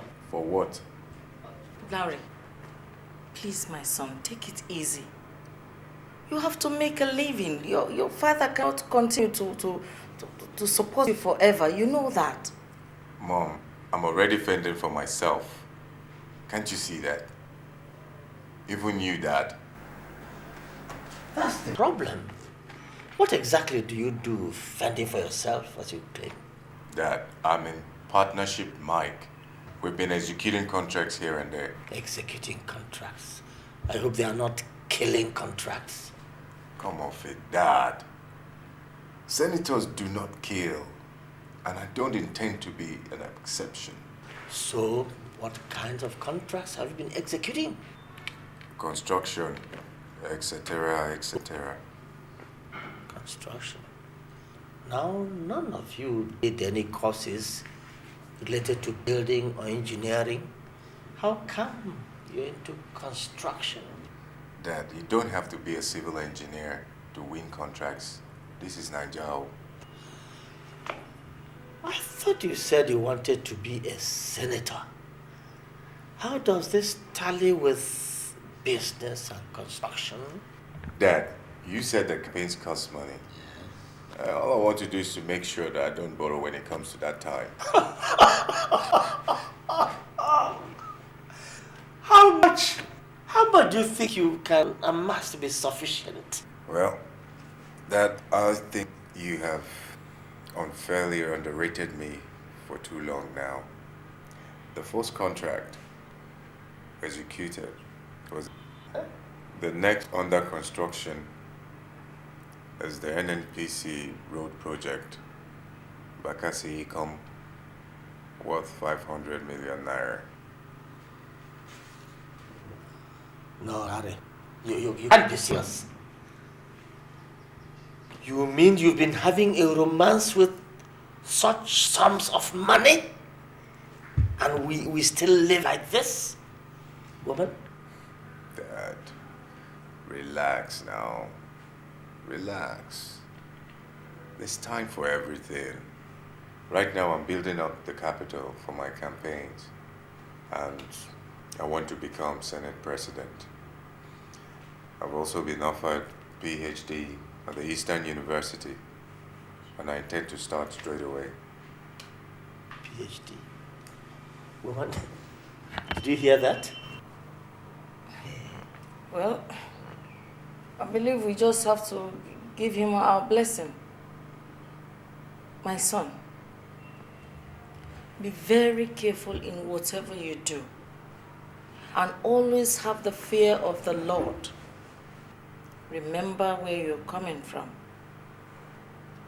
I know everything is possible in this country, but always have the name of God and this family first in whatever you do.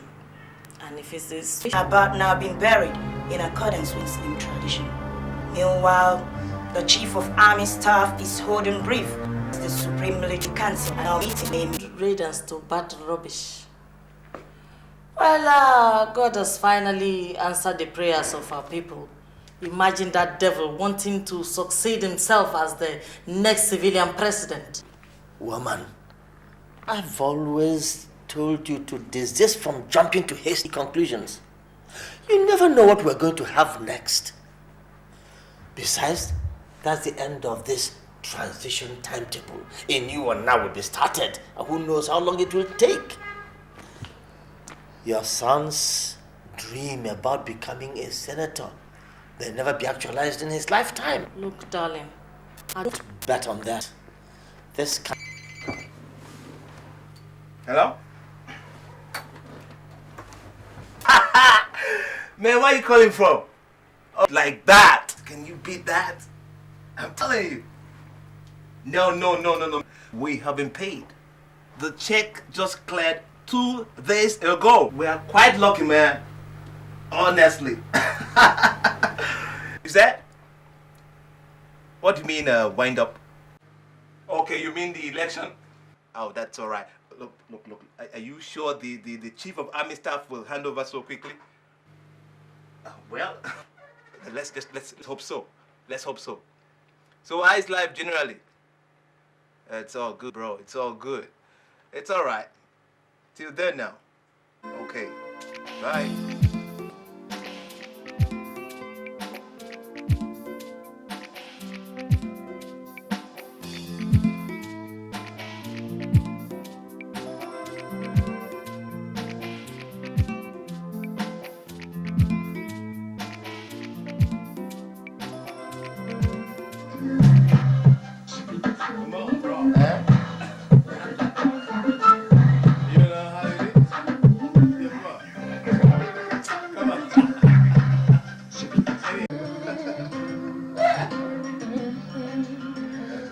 Hey, Mr. Mike, the senator.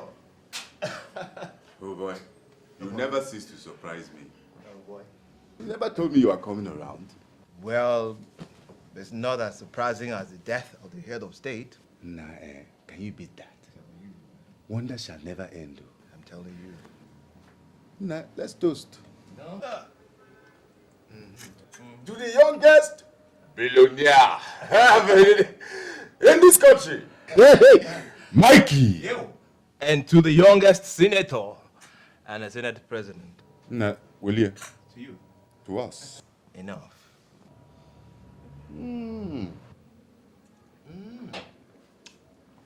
Nice to have you around, Mike. Never mind, bro. Never mind. You see, I have a blueprint from Abuja.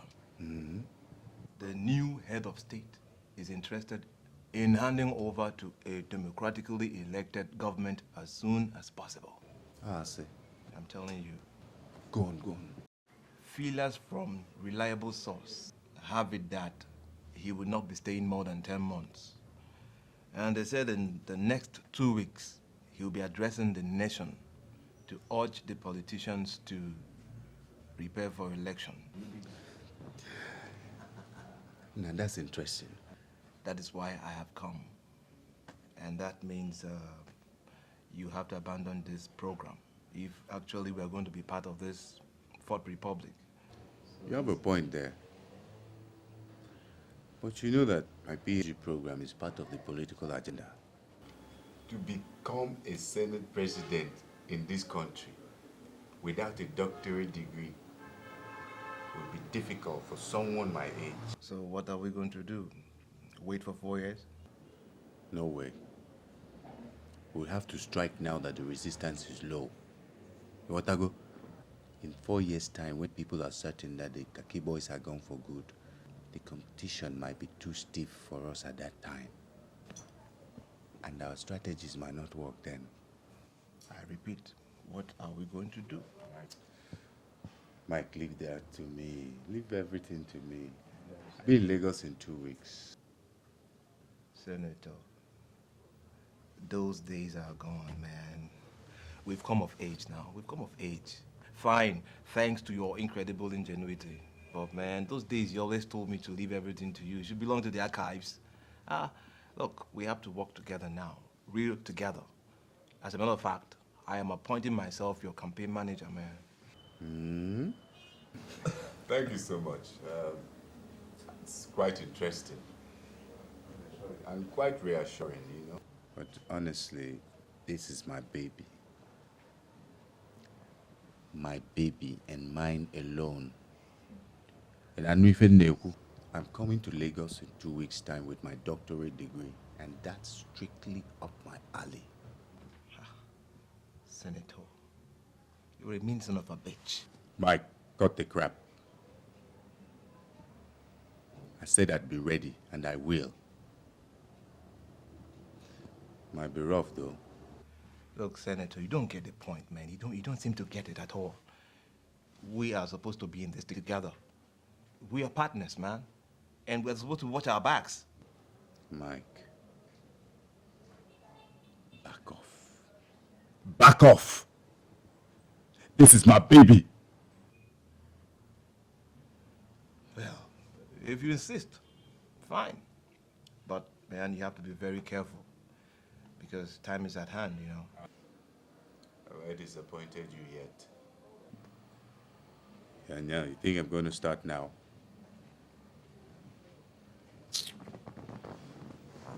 How about Saleh? Welcome.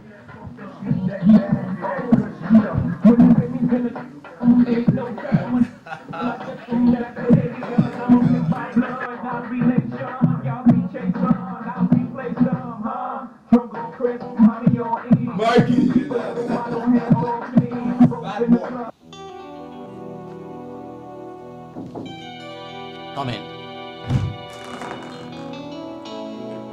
Oh, Larry, what can I do for you? So I'm here on a rather special place, sir. What could that be? So, I know that I have 18 months left of my program, but I'm looking at the possibility of leaving here in 2 weeks, sir. Well, that's no problem. Well, this is a PhD program.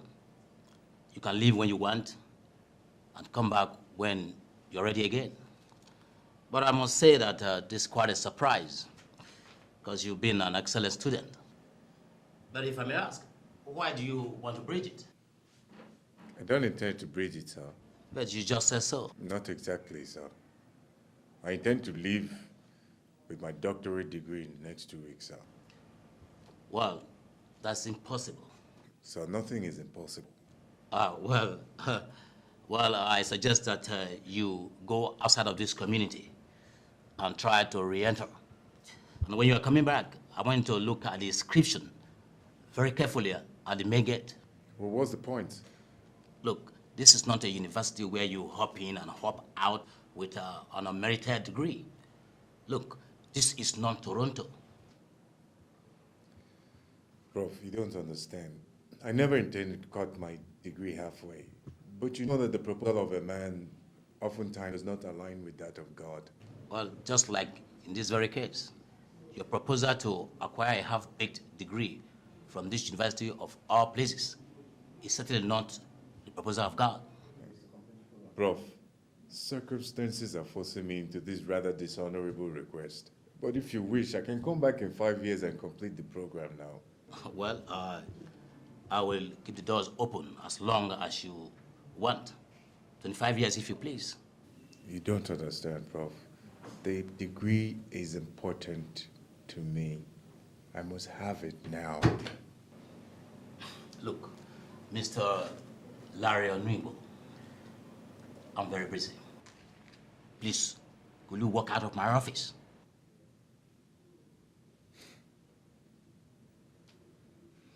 Prof, I didn't intend to do this, but since you're this obstinate, let me bore you with a little story. 5 years ago, a certain department lost its head to a strange illness. And there arose the issue of a successor. 7 professors were online, each of them desperate enough that they all went to seek extraordinary powers in order to subdue the rest. Coincidentally, they all went to the same native doctor, and the medicine man told them the same thing. But they all went away due to the gravity of the demand. And you went ahead.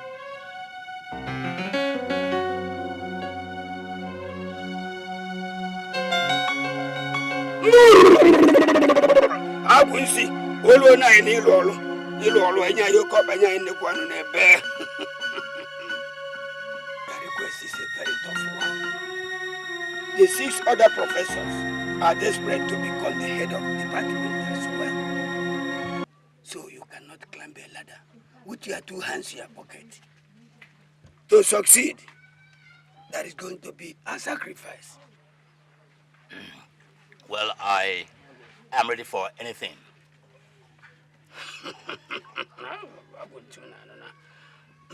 The sacrifice will require a human head. Only? Well, this head is rather special. Well, a head is a head. Can we go ahead? What's a head is a head. What makes it special? 1 year, you need to do no hogute. I work at that one, but I cannot put the go put them para. It isn't to cost you your father's head. My father's head? Yes. That's the only way you can make it. An old man does not go to a fight with clear eyes. So, the choice is yours. Okay, let's go on. After all, the old man will soon die.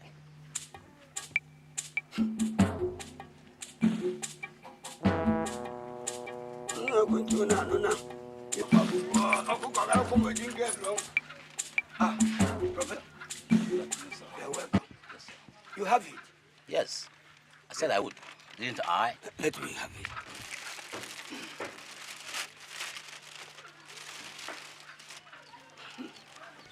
You understand that if this is not your father's head, you will become mad immediately the sacrifice is performed. Look, we've gone through this before. I'm not a fool. Open the corner. I'm going to your corner. Unu wara amara kiri amara kuba amara wara amara do na ba amara de noju. It's okay. No problem. Come back in 3 days' time. All right, sir.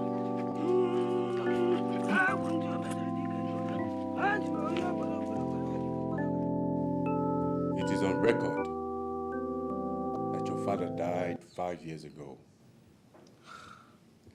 and he was buried without his head.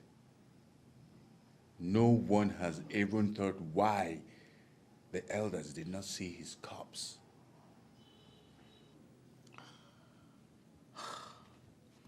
Mr. Onuimbo, how did you come to know all these things? By digging. How? I make it my point of duty to dig up backgrounds of people of interest. And I found out one astonishing thing. No one is a gentleman if his background is dug deep enough. Truly, a gentleman is one whose social ills have not been discovered. And when you dig deep enough, you're bound to discover. So, Professor, am I going to have my doctorate degree in 2 weeks or not? Well, I see what can be done. Prof, whatever you're doing, don't think of sending my head to the native doctor. I have this story in a statement with my lawyers this moment. And I have taped this conversation right here. What for? Insurance. I don't want my head to end up in a polythene bag. And more, I want my doctorate degree desperately. I'll see you in 2 weeks, Mr. Professor.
Hi, Larry.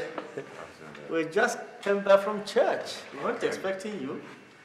And all this. Are you on vacation or something? Not really. I'm through. You're through? Yes? What's the big deal? 14 months? You spent 14 months, Larry, for a program that's supposed to take you a minimum of 36 months. You wasted 14 months. 14 months, Larry! Or are you some sort of rustication or expulsion even? Dad, come off it, please. I mean, I haven't wasted any month. I came home with this.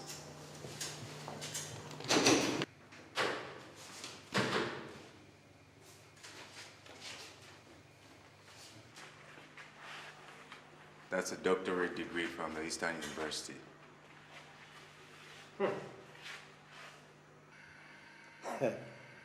For crying out loud, Larry, from where did you spring this? Well, Dad, things change. Your alma mater must be catching on. The truth is that they felt satisfied with me, and they issued a degree. Anyway, Dad, let's discuss more important issues now. Like? I'm out of university to join politics. And it's high time I started working towards actualizing my ambition.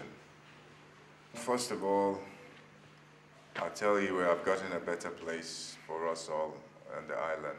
And that way we can relieve Mom of the cooks, the maids, house helps, and so on and so forth. No. First, you get yourself a wife. I don't need a wife. Yes, you do, my son. You do need a wife. You are a man now. You've come of age. And to become a senator, you do need a woman. And come to think of that, I think I know of one. Okay, Mom. I'll take a wife. But please, the two of you should allow me to choose who and when. I'm not a eunuch, you know. I'll get one when time is right. I'm beginning to think that you are a eunuch.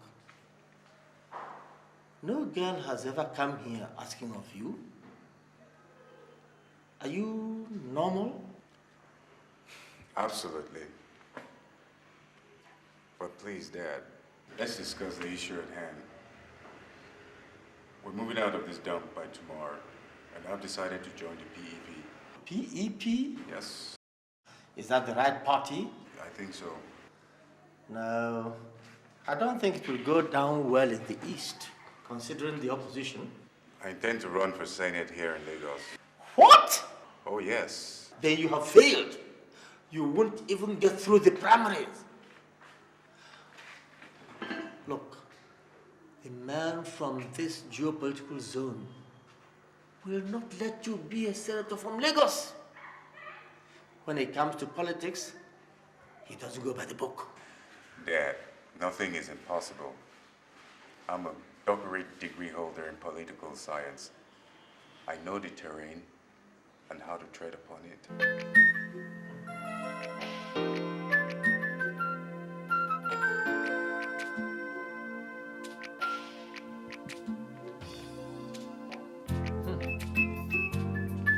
That settles it. These regulations leave you no chance. They leave you far behind. Yes, that's what it seems, but I can go to the village and contest, can't I? Village? Dad, is there something? Well, there's nothing really. People in the village play dirty. They play very dirty. Now, but aren't we forgetting something? Remind me, please. Age. These regulations say that to contest for Senate, you have to be 35 or more. Age, yes. I've been thinking about it myself. Well, so? Why must man restrict when God does not? And who told them that ability is a matter of age? Well, age gives one maturity, gives one experience. that experience is not a matter of age. It's what happens to you and what you do to what happens to you. Yes, but the longer you live, the more that happens to you. The more you gain the experience. That at 12 years, Jesus Christ was beating all the aristocrats hands down in the temple. Larry, Jesus Christ was God. And he was man too. And he told us to emulate him. I mean, special men exist everywhere these days now. That there are 20-year-olds who can rule this country adequately. It's just that the highly intelligent men tend to die young. Men should not restrict themselves from exercising God's given wisdom and overall ability. I might not live to be 70, but if I can do what 50-year-olds do at 20, then why stop me now? Can they add those years to mine? A man's ability should see him through, not age. Therefore, we have a lot of fools in this country. I mean, what has our older generation done for us apart from tribalism, nepotism, and most painfully, looting and stealing? Tell me this thing, 35 years my food. All these cannot change anything. The rules have been made and passed. Unfortunately, your kind was not consulted.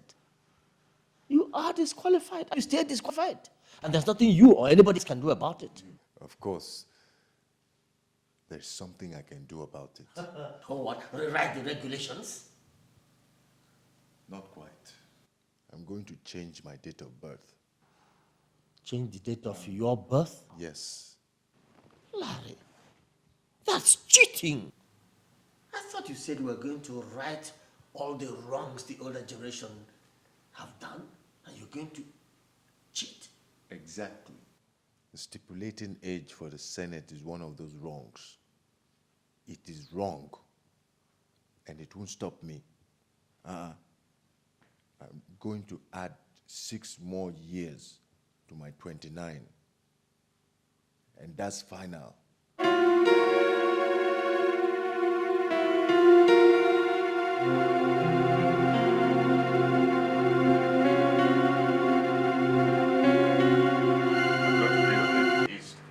Really? Why? They've zoned the Senate presidency to the east. Really? If I run from Lagos, I would not become the Senate president.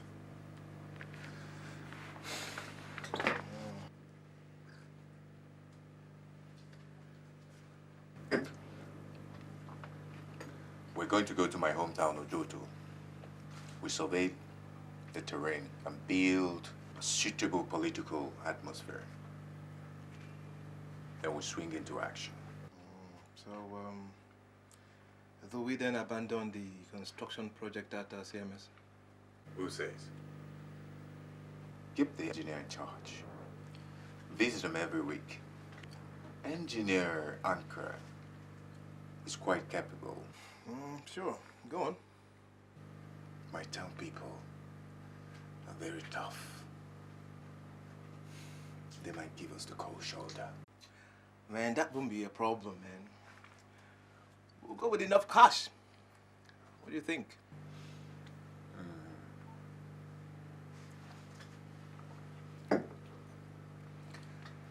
You don't know my town.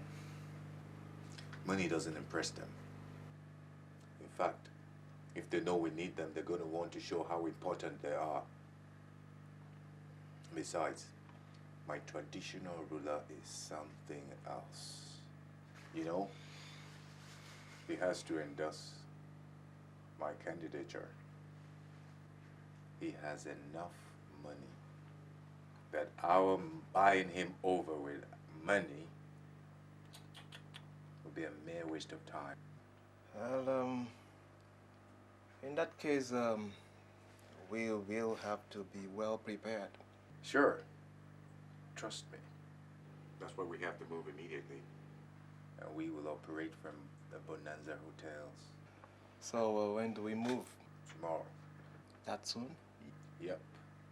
That soon.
My young man, you're welcome.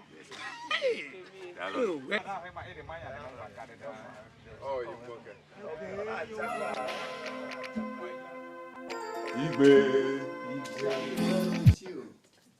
It shall be well with you. Thank you, sir. Be seated. Thank you, sir. Hey. Now, young man, who are you? Igwe, I am the son of Justin Onuigbo from this particular village. Ah, Nwafo, son of the soil. Come and greet me. Igwe. You're welcome. Thank you, sir. And, My friend, Mike Oklo from Ozovolo. ah, Ndiogo, my in-law, you are welcome. Thank you, sir. Okay, seated, be seated. Thank you, sir.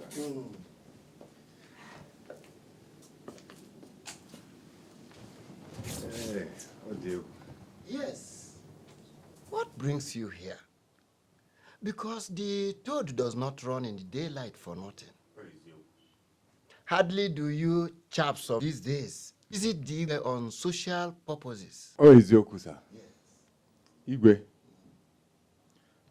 you know, as young men, duty calls.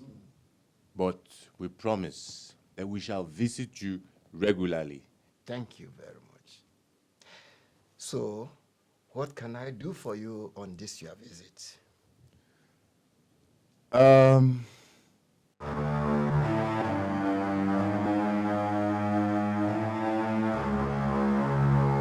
Dad, I remember I asked you many times to tell me about my past. And you said no problems. Dad, how could you? How could you? Well, it was always going to be difficult to tell. You mean you were not man enough to tell your only son about his past? Imagine being told by a stranger. Calm down. Calm down! Calm down! Can you imagine how stupid I looked in front of the Igwe? Do you know what it was like?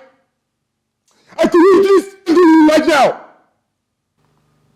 Strangle me? Yes, it's no big deal. Larry, you are sinister. You are the one who's sinister. I made it clear to you at the age of 14 I wanted to become a senator. Why do you scuttle my plans? Calm down. Listen, I am your father. I will not do anything to hurt my only child. Calm down and I'll tell you. It's too late for that. The damage has already been done. I said calm down! Sit down and listen! Sit down!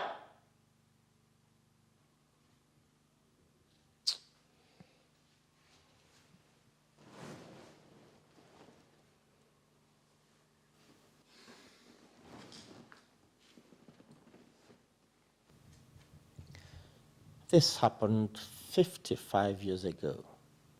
My grandfather, your great-grandfather, was a very brave and wise man. He married early too. He had my father at age 20, who in turn had me at 19. This man, as my grandfather, also had a great foresight. He understood the value of education and sent my father to school at Onitsha. He farmed, he tapped palm wine, and did everything necessary to raise the money to train his only child. He managed fine. But one season, an invasion of locusts destroyed all the green crops, and the farms failed. So, with quitting school, staring my own father, Obima, in the face, my grandfather had to go borrowing. Go on. That was how my grandfather, your great-grandfather, was arraigned as a thief before the Igwe. Of course, yam stealing is a very serious offense in our tradition. Was he dumb? Couldn't he say what happened? Of course he did. With false witnesses here and there, the confirmation was so much that he was left with no choice but one. Which is? He had to swear by the Makoto shrine. Innocently, he did swear. He swore? He swore by the Makoto. Oh man. They must have strangled him in the night. Exactly. Except that it was not in the night. They went to his farm in broad daylight and strangled him. I was only 6 years old then. I was taking food to him in the farm when I ran into them. I hid in the nearby bush and watched them strangle him to death. Oh, they claimed the Makoto was responsible for his death. I cried and ran home, but nobody could blame me. Nobody would believe a 6-year-old child. They claimed the Makoto was responsible for his death. They took his corpse most painfully to the evil forest. They took all his belongings. So my father, Obima, had to leave school. But he vowed to see his only child go to a university. And that's where we are now.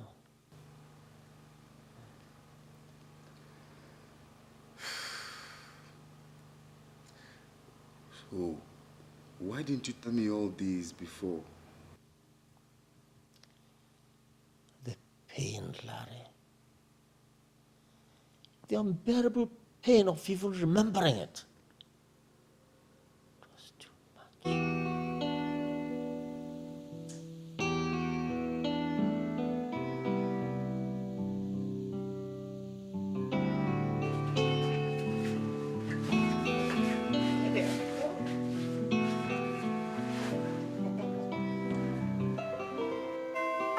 Who's that? Go get the door. Okay.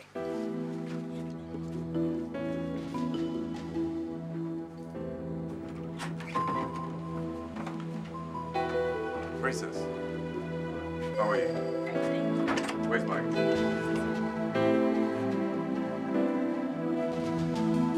Mike. Oh, we're going back.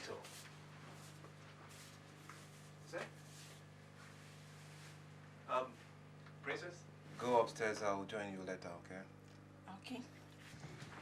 See ya.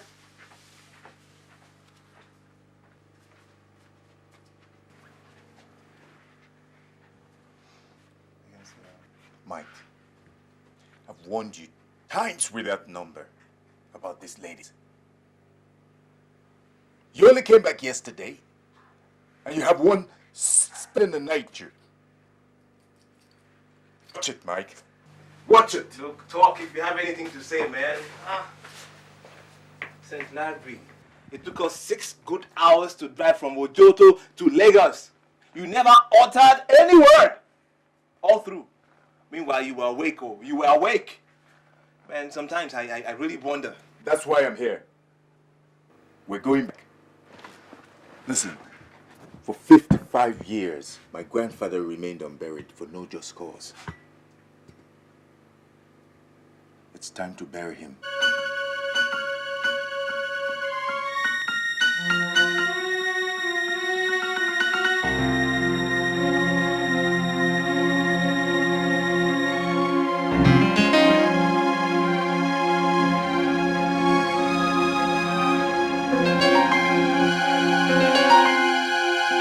You understand what I said, gentlemen?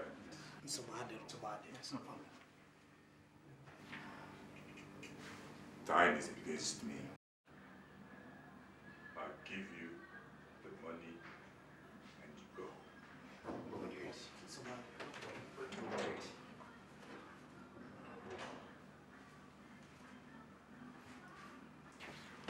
Thank you.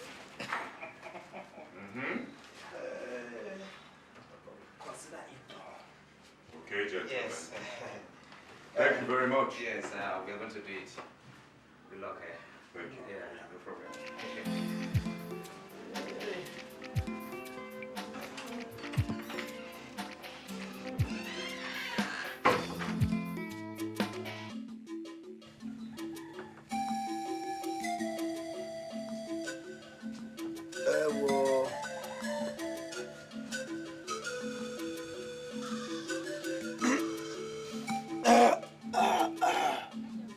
Oh, Otaba, my boy. Oh, dear, oh, dear.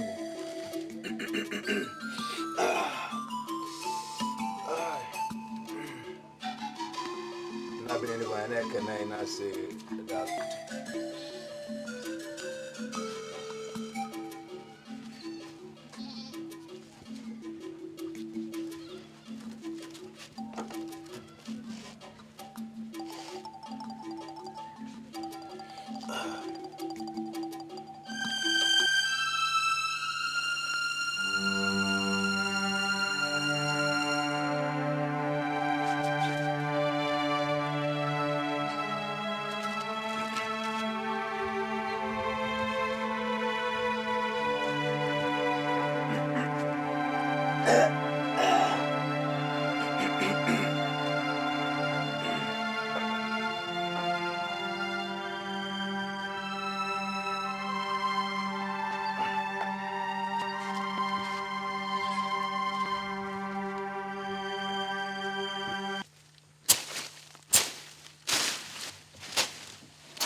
What are you doing, my land?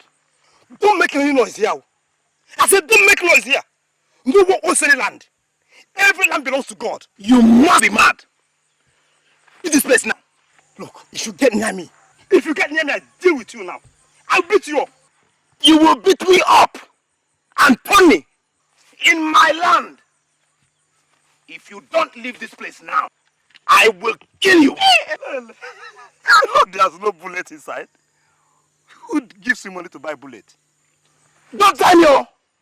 Don't tell me! I will kill you! Shut up! I said shut up! Toothless bulldog.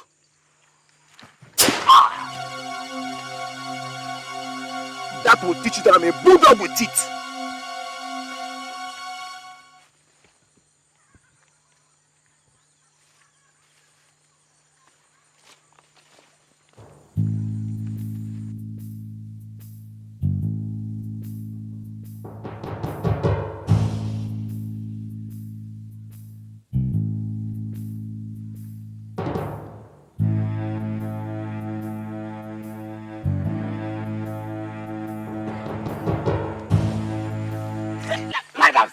you are a dead man.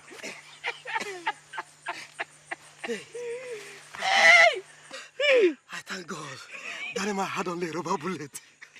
Otherwise, I would have been a dead man now. Peter, keep up the beer parlors. Dead men don't drink. Indeed, they don't. Rush over to Antonio and retrieve the gun. Meet me at the hotel for your balance. Thank you very much. Dead man. Dead man indeed.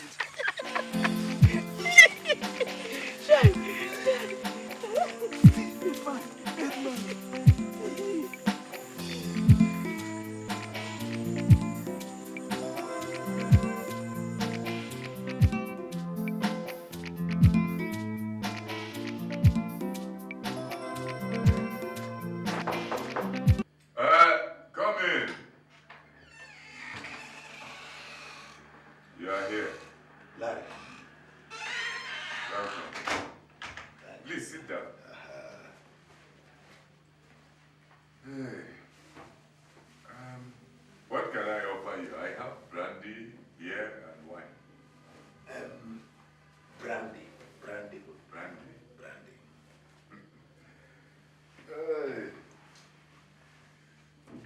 Is you.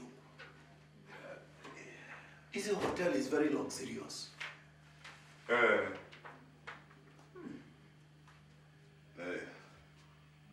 Brandy. Thank you, Larry. Brandy.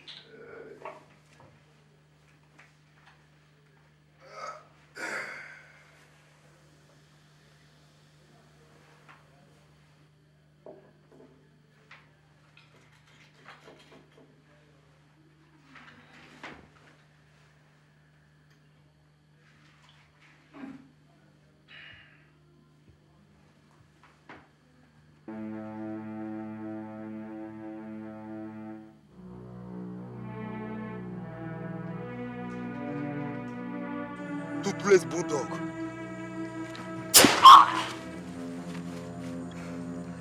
That will teach you that I'm a bulldog with teeth.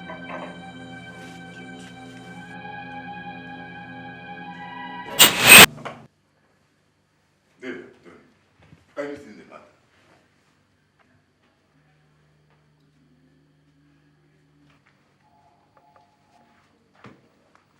Peter is in the mortuary now. And I'm sending this tape straight away to the Igwe. Please don't do this to me. Uh, It was a mistake. He was trying to take my land and he was being arrogant about it. I had no option. Please, save me. Only on one condition. Please, mention the condition. Your grandfather, Anthony, killed my own grandfather and made it look as if Upakoto was responsible. Yes, I know. You know. Yes. Before my grandfather died, he confessed to my father, who in turn confessed to me. And you intend to confess to your own son too?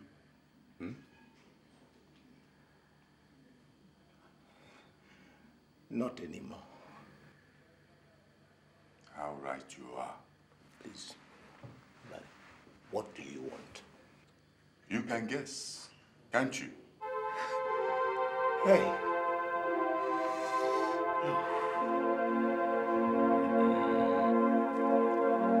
I sent for you and your son, Larry. You see, only God can always know the truth. Men with all their knowledge and education many times send innocent men to prison. Of course. It happens every day in our law courts, not to mention the police stations. Of course. Here, which I inherited from my father, who equally inherited it, we have always tried to be fair in decisions binding this village.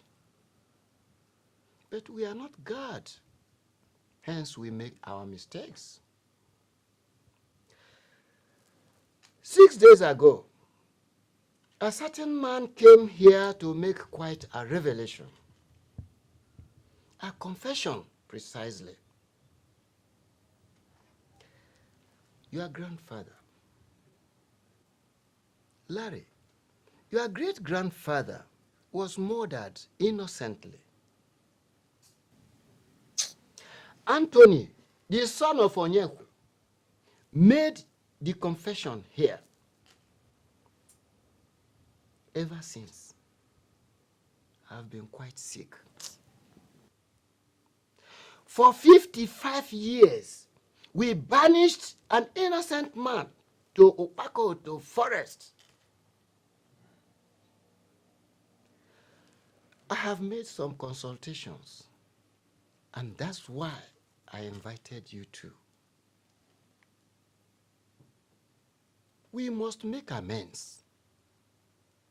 First, I want you to try from your heart to forgive this palace as well as this village. We were misled by a most cruel man who is no longer around to receive his punishment. Justin, are you with me? Igwe, I remember that as a small boy of 6, I cried and cried that I saw 3 men strangle my grandfather. Nobody listened. After 55 years, after humiliation, after banishment, and other forms of human degradation, I wonder why he now confessed. I've been wondering too. But let's not forget as well that the Anthony in question is a victim of circumstance. Okay, Igwe, as they say, better late than never. At least my son here will have a chance to enjoy the freedom that eluded his father. So, how do you prefer we go about it?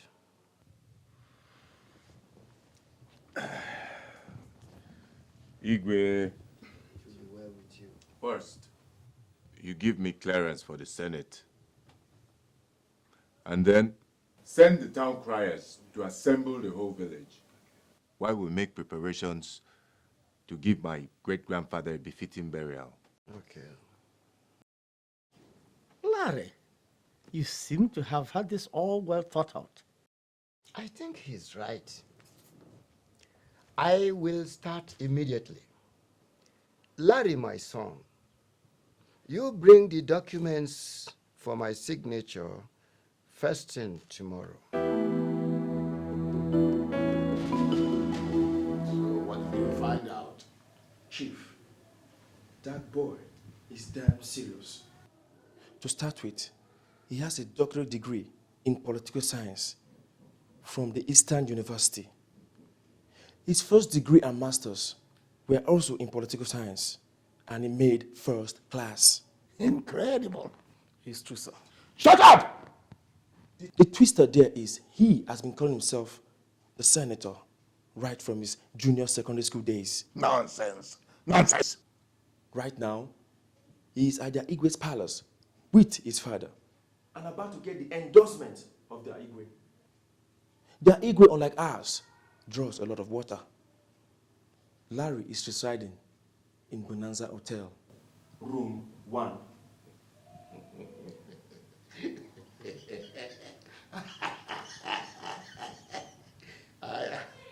I think we should pay him a visit. Let me tell you, politics is not a game of books. You understand me?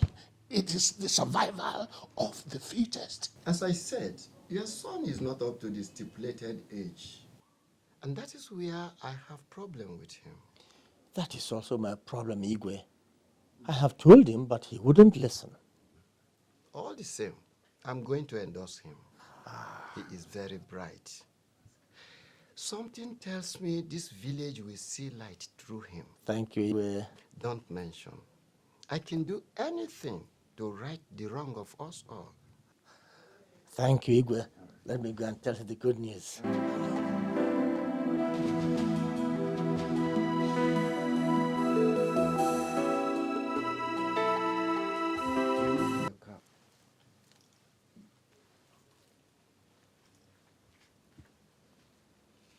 get it well.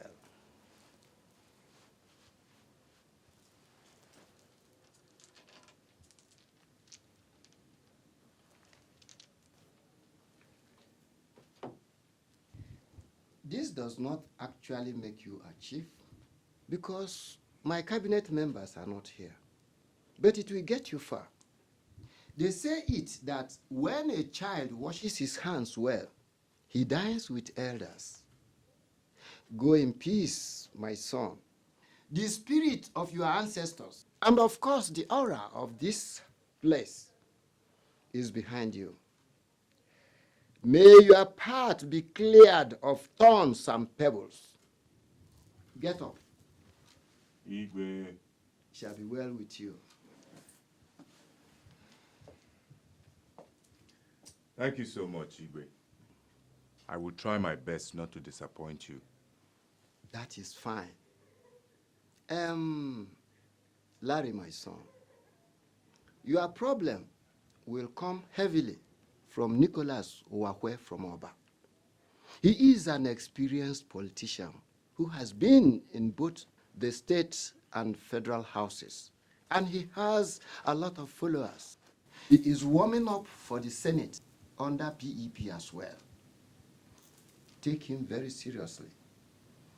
If you defeat him in the primaries, you have reached Abuja.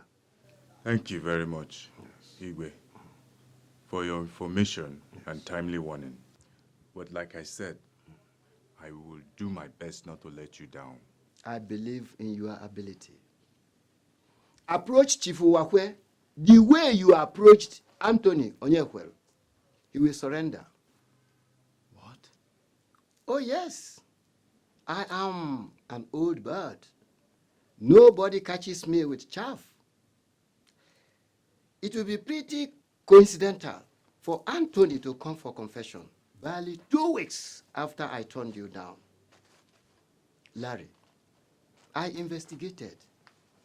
But since the confession was genuine, I played along.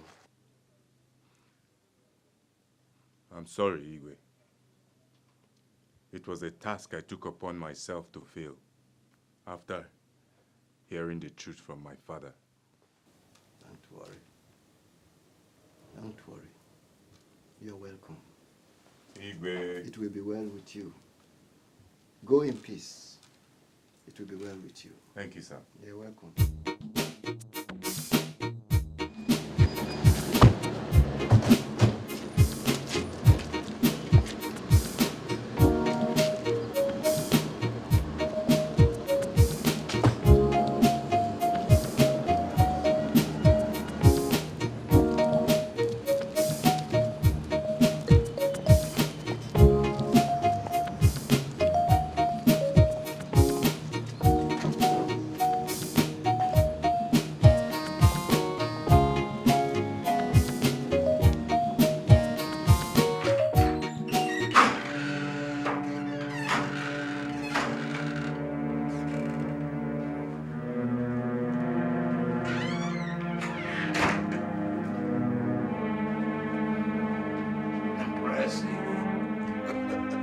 But this is not America.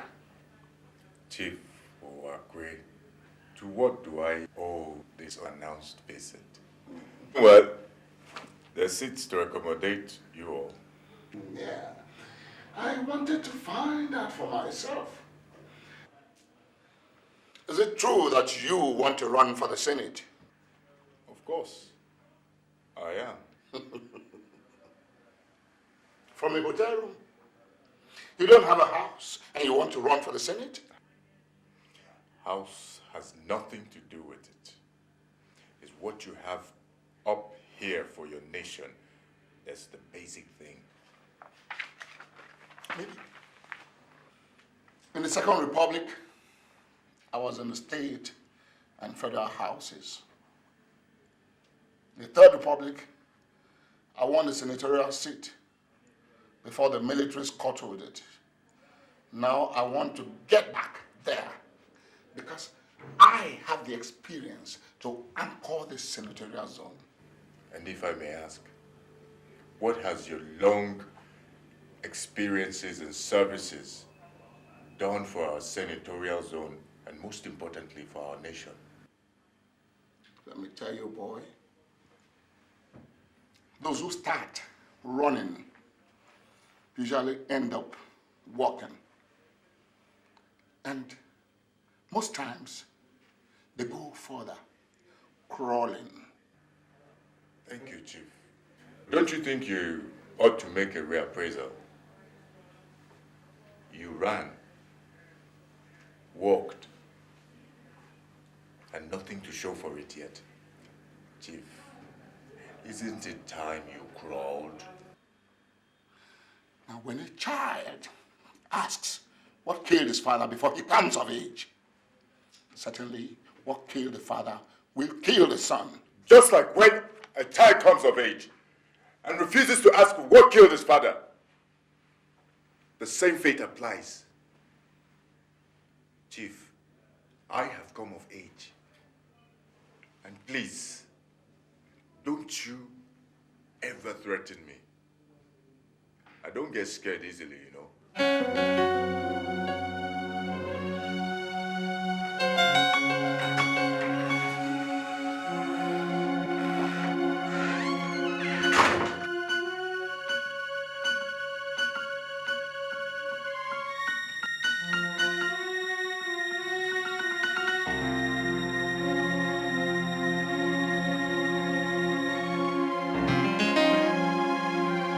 Hello? Mike, get your ass down here immediately, my friend. Yes, so many activities. Support, threats, what have you. Uh-huh. Listen, the key to Abuja lies in the primaries. What? Tomorrow? Okay then. See you then. Bye.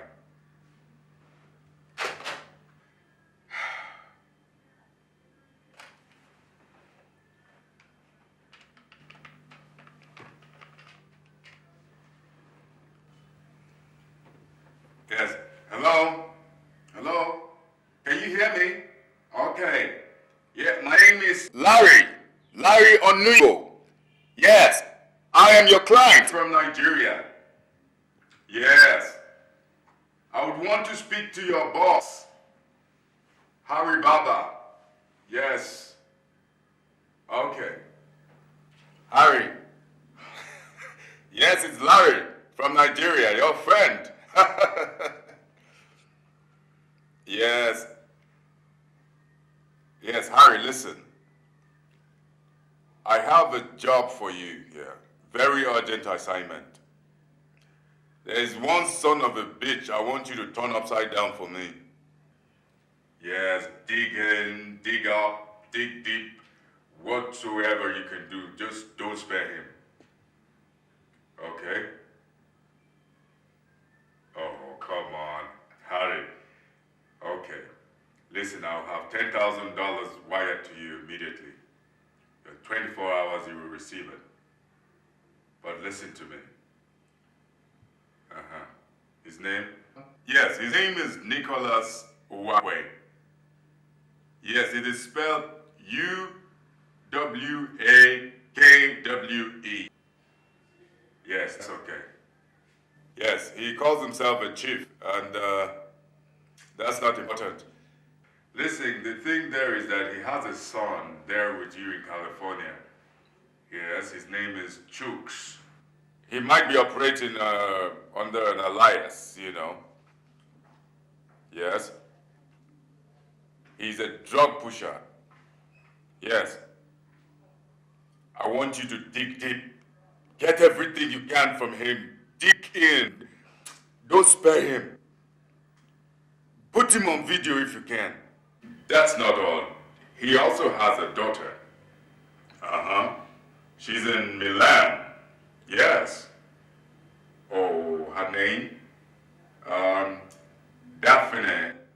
Daphne Ijoma Uwakwe. She also might be operating with an alias. Yes. Now listen, She's into prostitution. Yes. Yes. Harry, dig in as well. Don't leave any stone unturned. Get that on video as well. Everything. Listen. Okay. What? Oh, come on. I'll send her clips. The two of them. I'll send their clips tomorrow by DHL. First thing in the morning. Oh, and as for you, come on, Harry, I won't forget. Listen, $10,000 I said before. $10,000 on the wire for you immediately. You hear?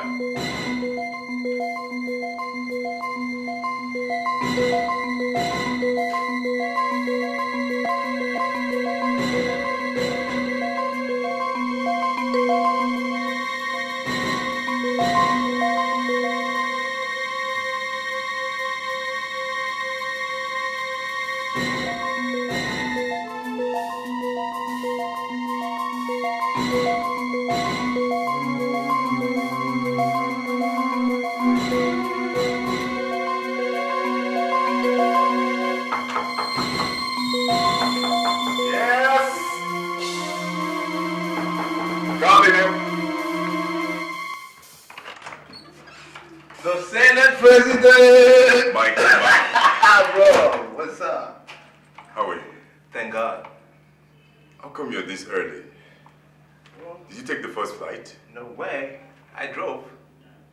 You drove? Yeah. I drove. It's, for God's sake, only 9 o'clock. When did you leave us? Last night. Boy, I slept in the Night. Oh, no wonder. Now that you're here, let's straight into action. Sure. That's right on, bro. One big fool came here yesterday and reminded me to build a house. Who? Oh, well, whoever told you that was bang on target, Senator. I think you need a befitting home. Yeah. I've been thinking. Then transform it into action. We can finish one in 6 months. Before the sensational election starts, I do have one model in mind. Shift the machineries down. Start immediately. You can also build one for yourself at Oba. You know what I'm saying? We shall build them simultaneously. That is not a bad idea. Consider it done. Oh, boy. Now, to Nicholas Junior Wakwe. Yeah. He came here to threaten me. Threaten you? He promised hell if I would not step down for him at the primaries. What? Oh, yes. Then we've got to do something about it.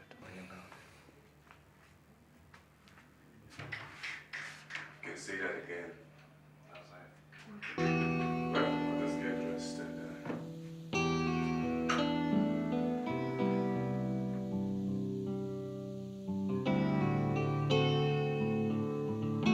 how far with the building project? We've left the foundation. We have been on fine. It's just you I'm worried about. Me? What for? You ask me. This man, Chief Uwakwe, is inching closer by the day. He's gone through all the party members, distributing envelopes and winning candidates. 2 weeks' time, the primaries comes up, and all you do is sit in your hotel room all day.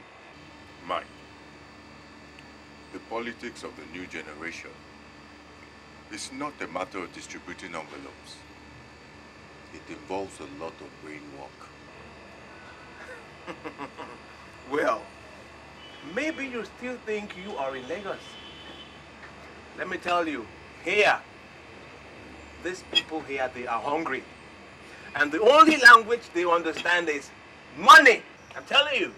Look, from the way things are going, don't be surprised if Chief Uwakwe wins. We shall see.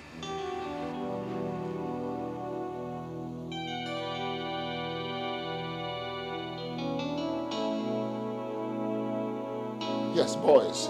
What is the news? Chief, your opponent, Dr. Larry Onigo, seems to have withdrawn, sir. He has no option. You see, when big masquerades appear, little ones take to their heels.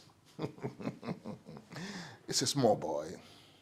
His time will come someday. Yes. It's a matter of days now. 7 days to be precise. Let me drink to that. Get in.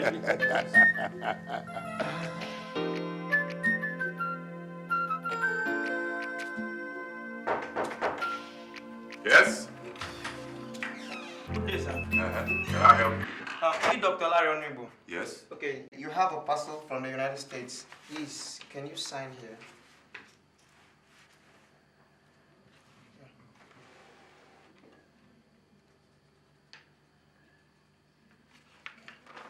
Thank you, sir.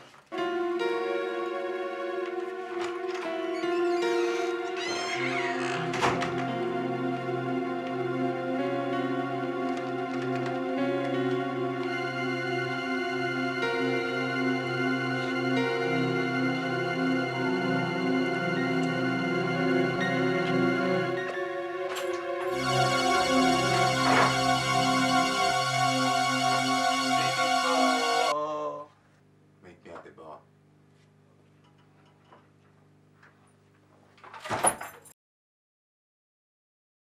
Cut the crap, Senator. Cut the crap, man. It's you we should be worried about. It's 3 days to the primaries. 3 fucking days. And you've done nothing but sit around telling me it's brain work. And your method of action is jumping around from one woman to the other. Well, all work and no Hey! Let me tell you just this one more time. Even the devil will be surprised at what I will do to you if you scuttle my chances. This terrain is a minefield, my friend. And every woman on it is a potential time bomb. Mike! Don't blow me apart. Okay, it's all right, man. I'm sorry. Sorry. No more sugar, man. No more sugar. I promise. I promise. So, now to the primaries. Relax. I've got it. Got what? My parcel from America. I've got Chief Uwakwe by the balls. Then what are we waiting for? Man, squeeze! I will squeeze them till it busts.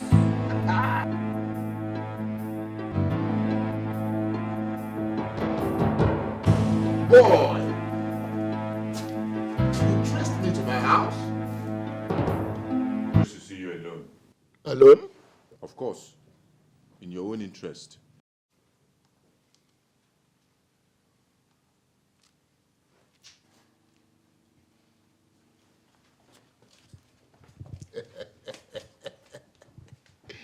You have become wise at last. Good boy. You have come to tell me that you are withdrawing for me. Good boy. On the contrary. Chief, I want you to take a look at this.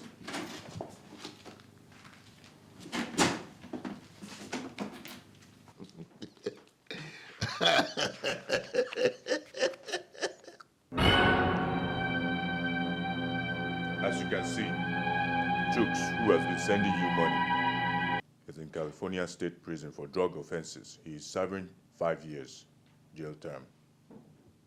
He's alias Mike Roberts. And your daughter, Daphne Ijoma, alias Franca Stevens. She is a prostitute in Italy. In that picture is your daughter and one of our numerous customers. Any television station. What do you want? Well, before I say anything, Mike here is my campaign manager. Tell him. Chief, it's very, very simple. Very simple. There is a great force coming. So all you have to do is give way. What? Chief, maybe you don't understand, or maybe my campaign manager did not put it quite succinctly. We know you're a lawyer, but you're an outdated lawyer. You're still a lawyer, though. Choose your words. I'll see you in hell! That will be the day. Let's go.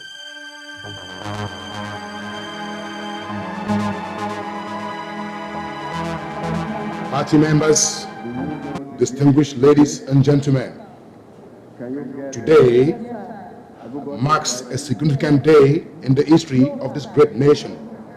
Today, members of Congress have been nominated in different parties for the main election, we all know. And as a leading party, it is paramount that we lead by ultimate examples. Good enough. We have members struggling to represent this party appropriately. As for the Senate, for example, we have two icons, one by the name Chief Nicholas O. Uwakwe, a highly respected personality that we all are proud of. Also, Dr. Larry Onuigbo. I am going to begin with the Senate. First of all, every required aspirant is supposed to give us a 5-minute address before the original election begins. And I am calling now on Dr. Larry Onuigbo to climb the rostrum. PEP! PEP! Ladies and gentlemen, I salute you all. I wish to thank you all for this wonderful opportunity. It is a great honor to stand before you today as a possible candidate to fly the flag of this great party. With due respect, of course, to my co-aspirant, the chief, I make bold to tell you that time has come when we, the Igbos, should take our destiny in our hands. Time has come when an Igbo man should not see the container and the luxury buses as the only source of livelihood in a country they have labored so painstakingly to build. There was the civil war, yes, but there was no victor and there was no vanquished. In that spirit, the Igbo man should rise up to the challenges of the future Nigeria. That future lies in politics. Political power is the greatest of all the powers. It has eluded us for quite some time. Time has come for us to take our place in the political dictionary of this nation. Let's wake up to reality. I had all this in mind when I went into university to study political science in the first, second, and doctorate degree.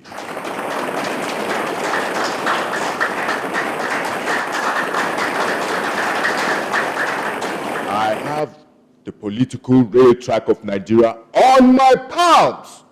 We need a radical change, and that change belongs to the youth.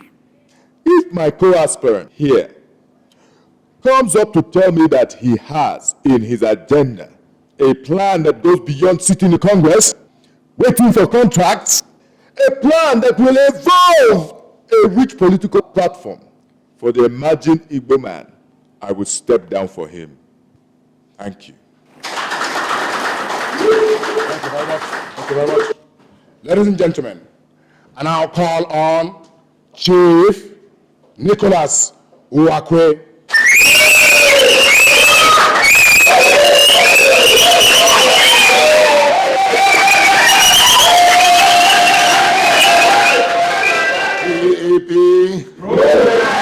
PEP. I thank you very much, ladies and gentlemen of PEP. I know my co-aspirant, Dr. Larry Onuigbo, fairly well. 3 days ago, Because of the healthy rivalry between us, we met for 4 hours in my house. I must say I'm impressed by his views and ideals. I have given it a thought, and I believe that he has the credentials needed to steer the course of the Igbo man positively. He's young, quite vibrant, as you must have noticed in a short speech. I am a progressive from birth, and what I want for this party overshadows individual interest. Although a very difficult decision, but I must shock you all, most especially my aides and my teaming followers. I thank you very much for believing in me and for your relentless support. However, I will cast my vote for Dr. Larry Anuku. Please hear me out. Simply, I am stepping down for Dr. Larry Anuku because I believe that in him lies the future of what our senatorial zone has always dreamt of. Thank you.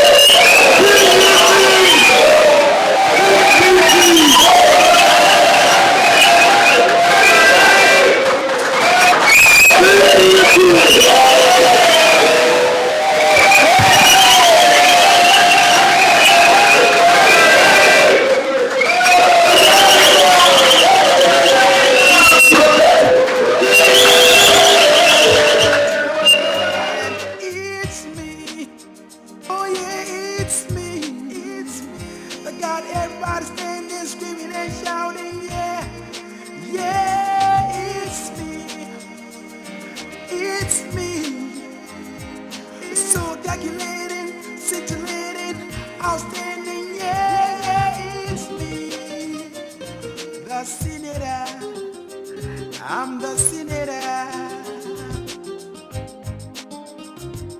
He's so distinct with a killer instinct. If he cross him, you will fall. He's many words, many words. His word is his burn. It could be as warm as smart, as bitter as bad. Depends on where you stand. A little to the left, a little to the right. It's fit for to the end. It's me. Oh yeah, it's me. It's me. The guy everybody standing screaming.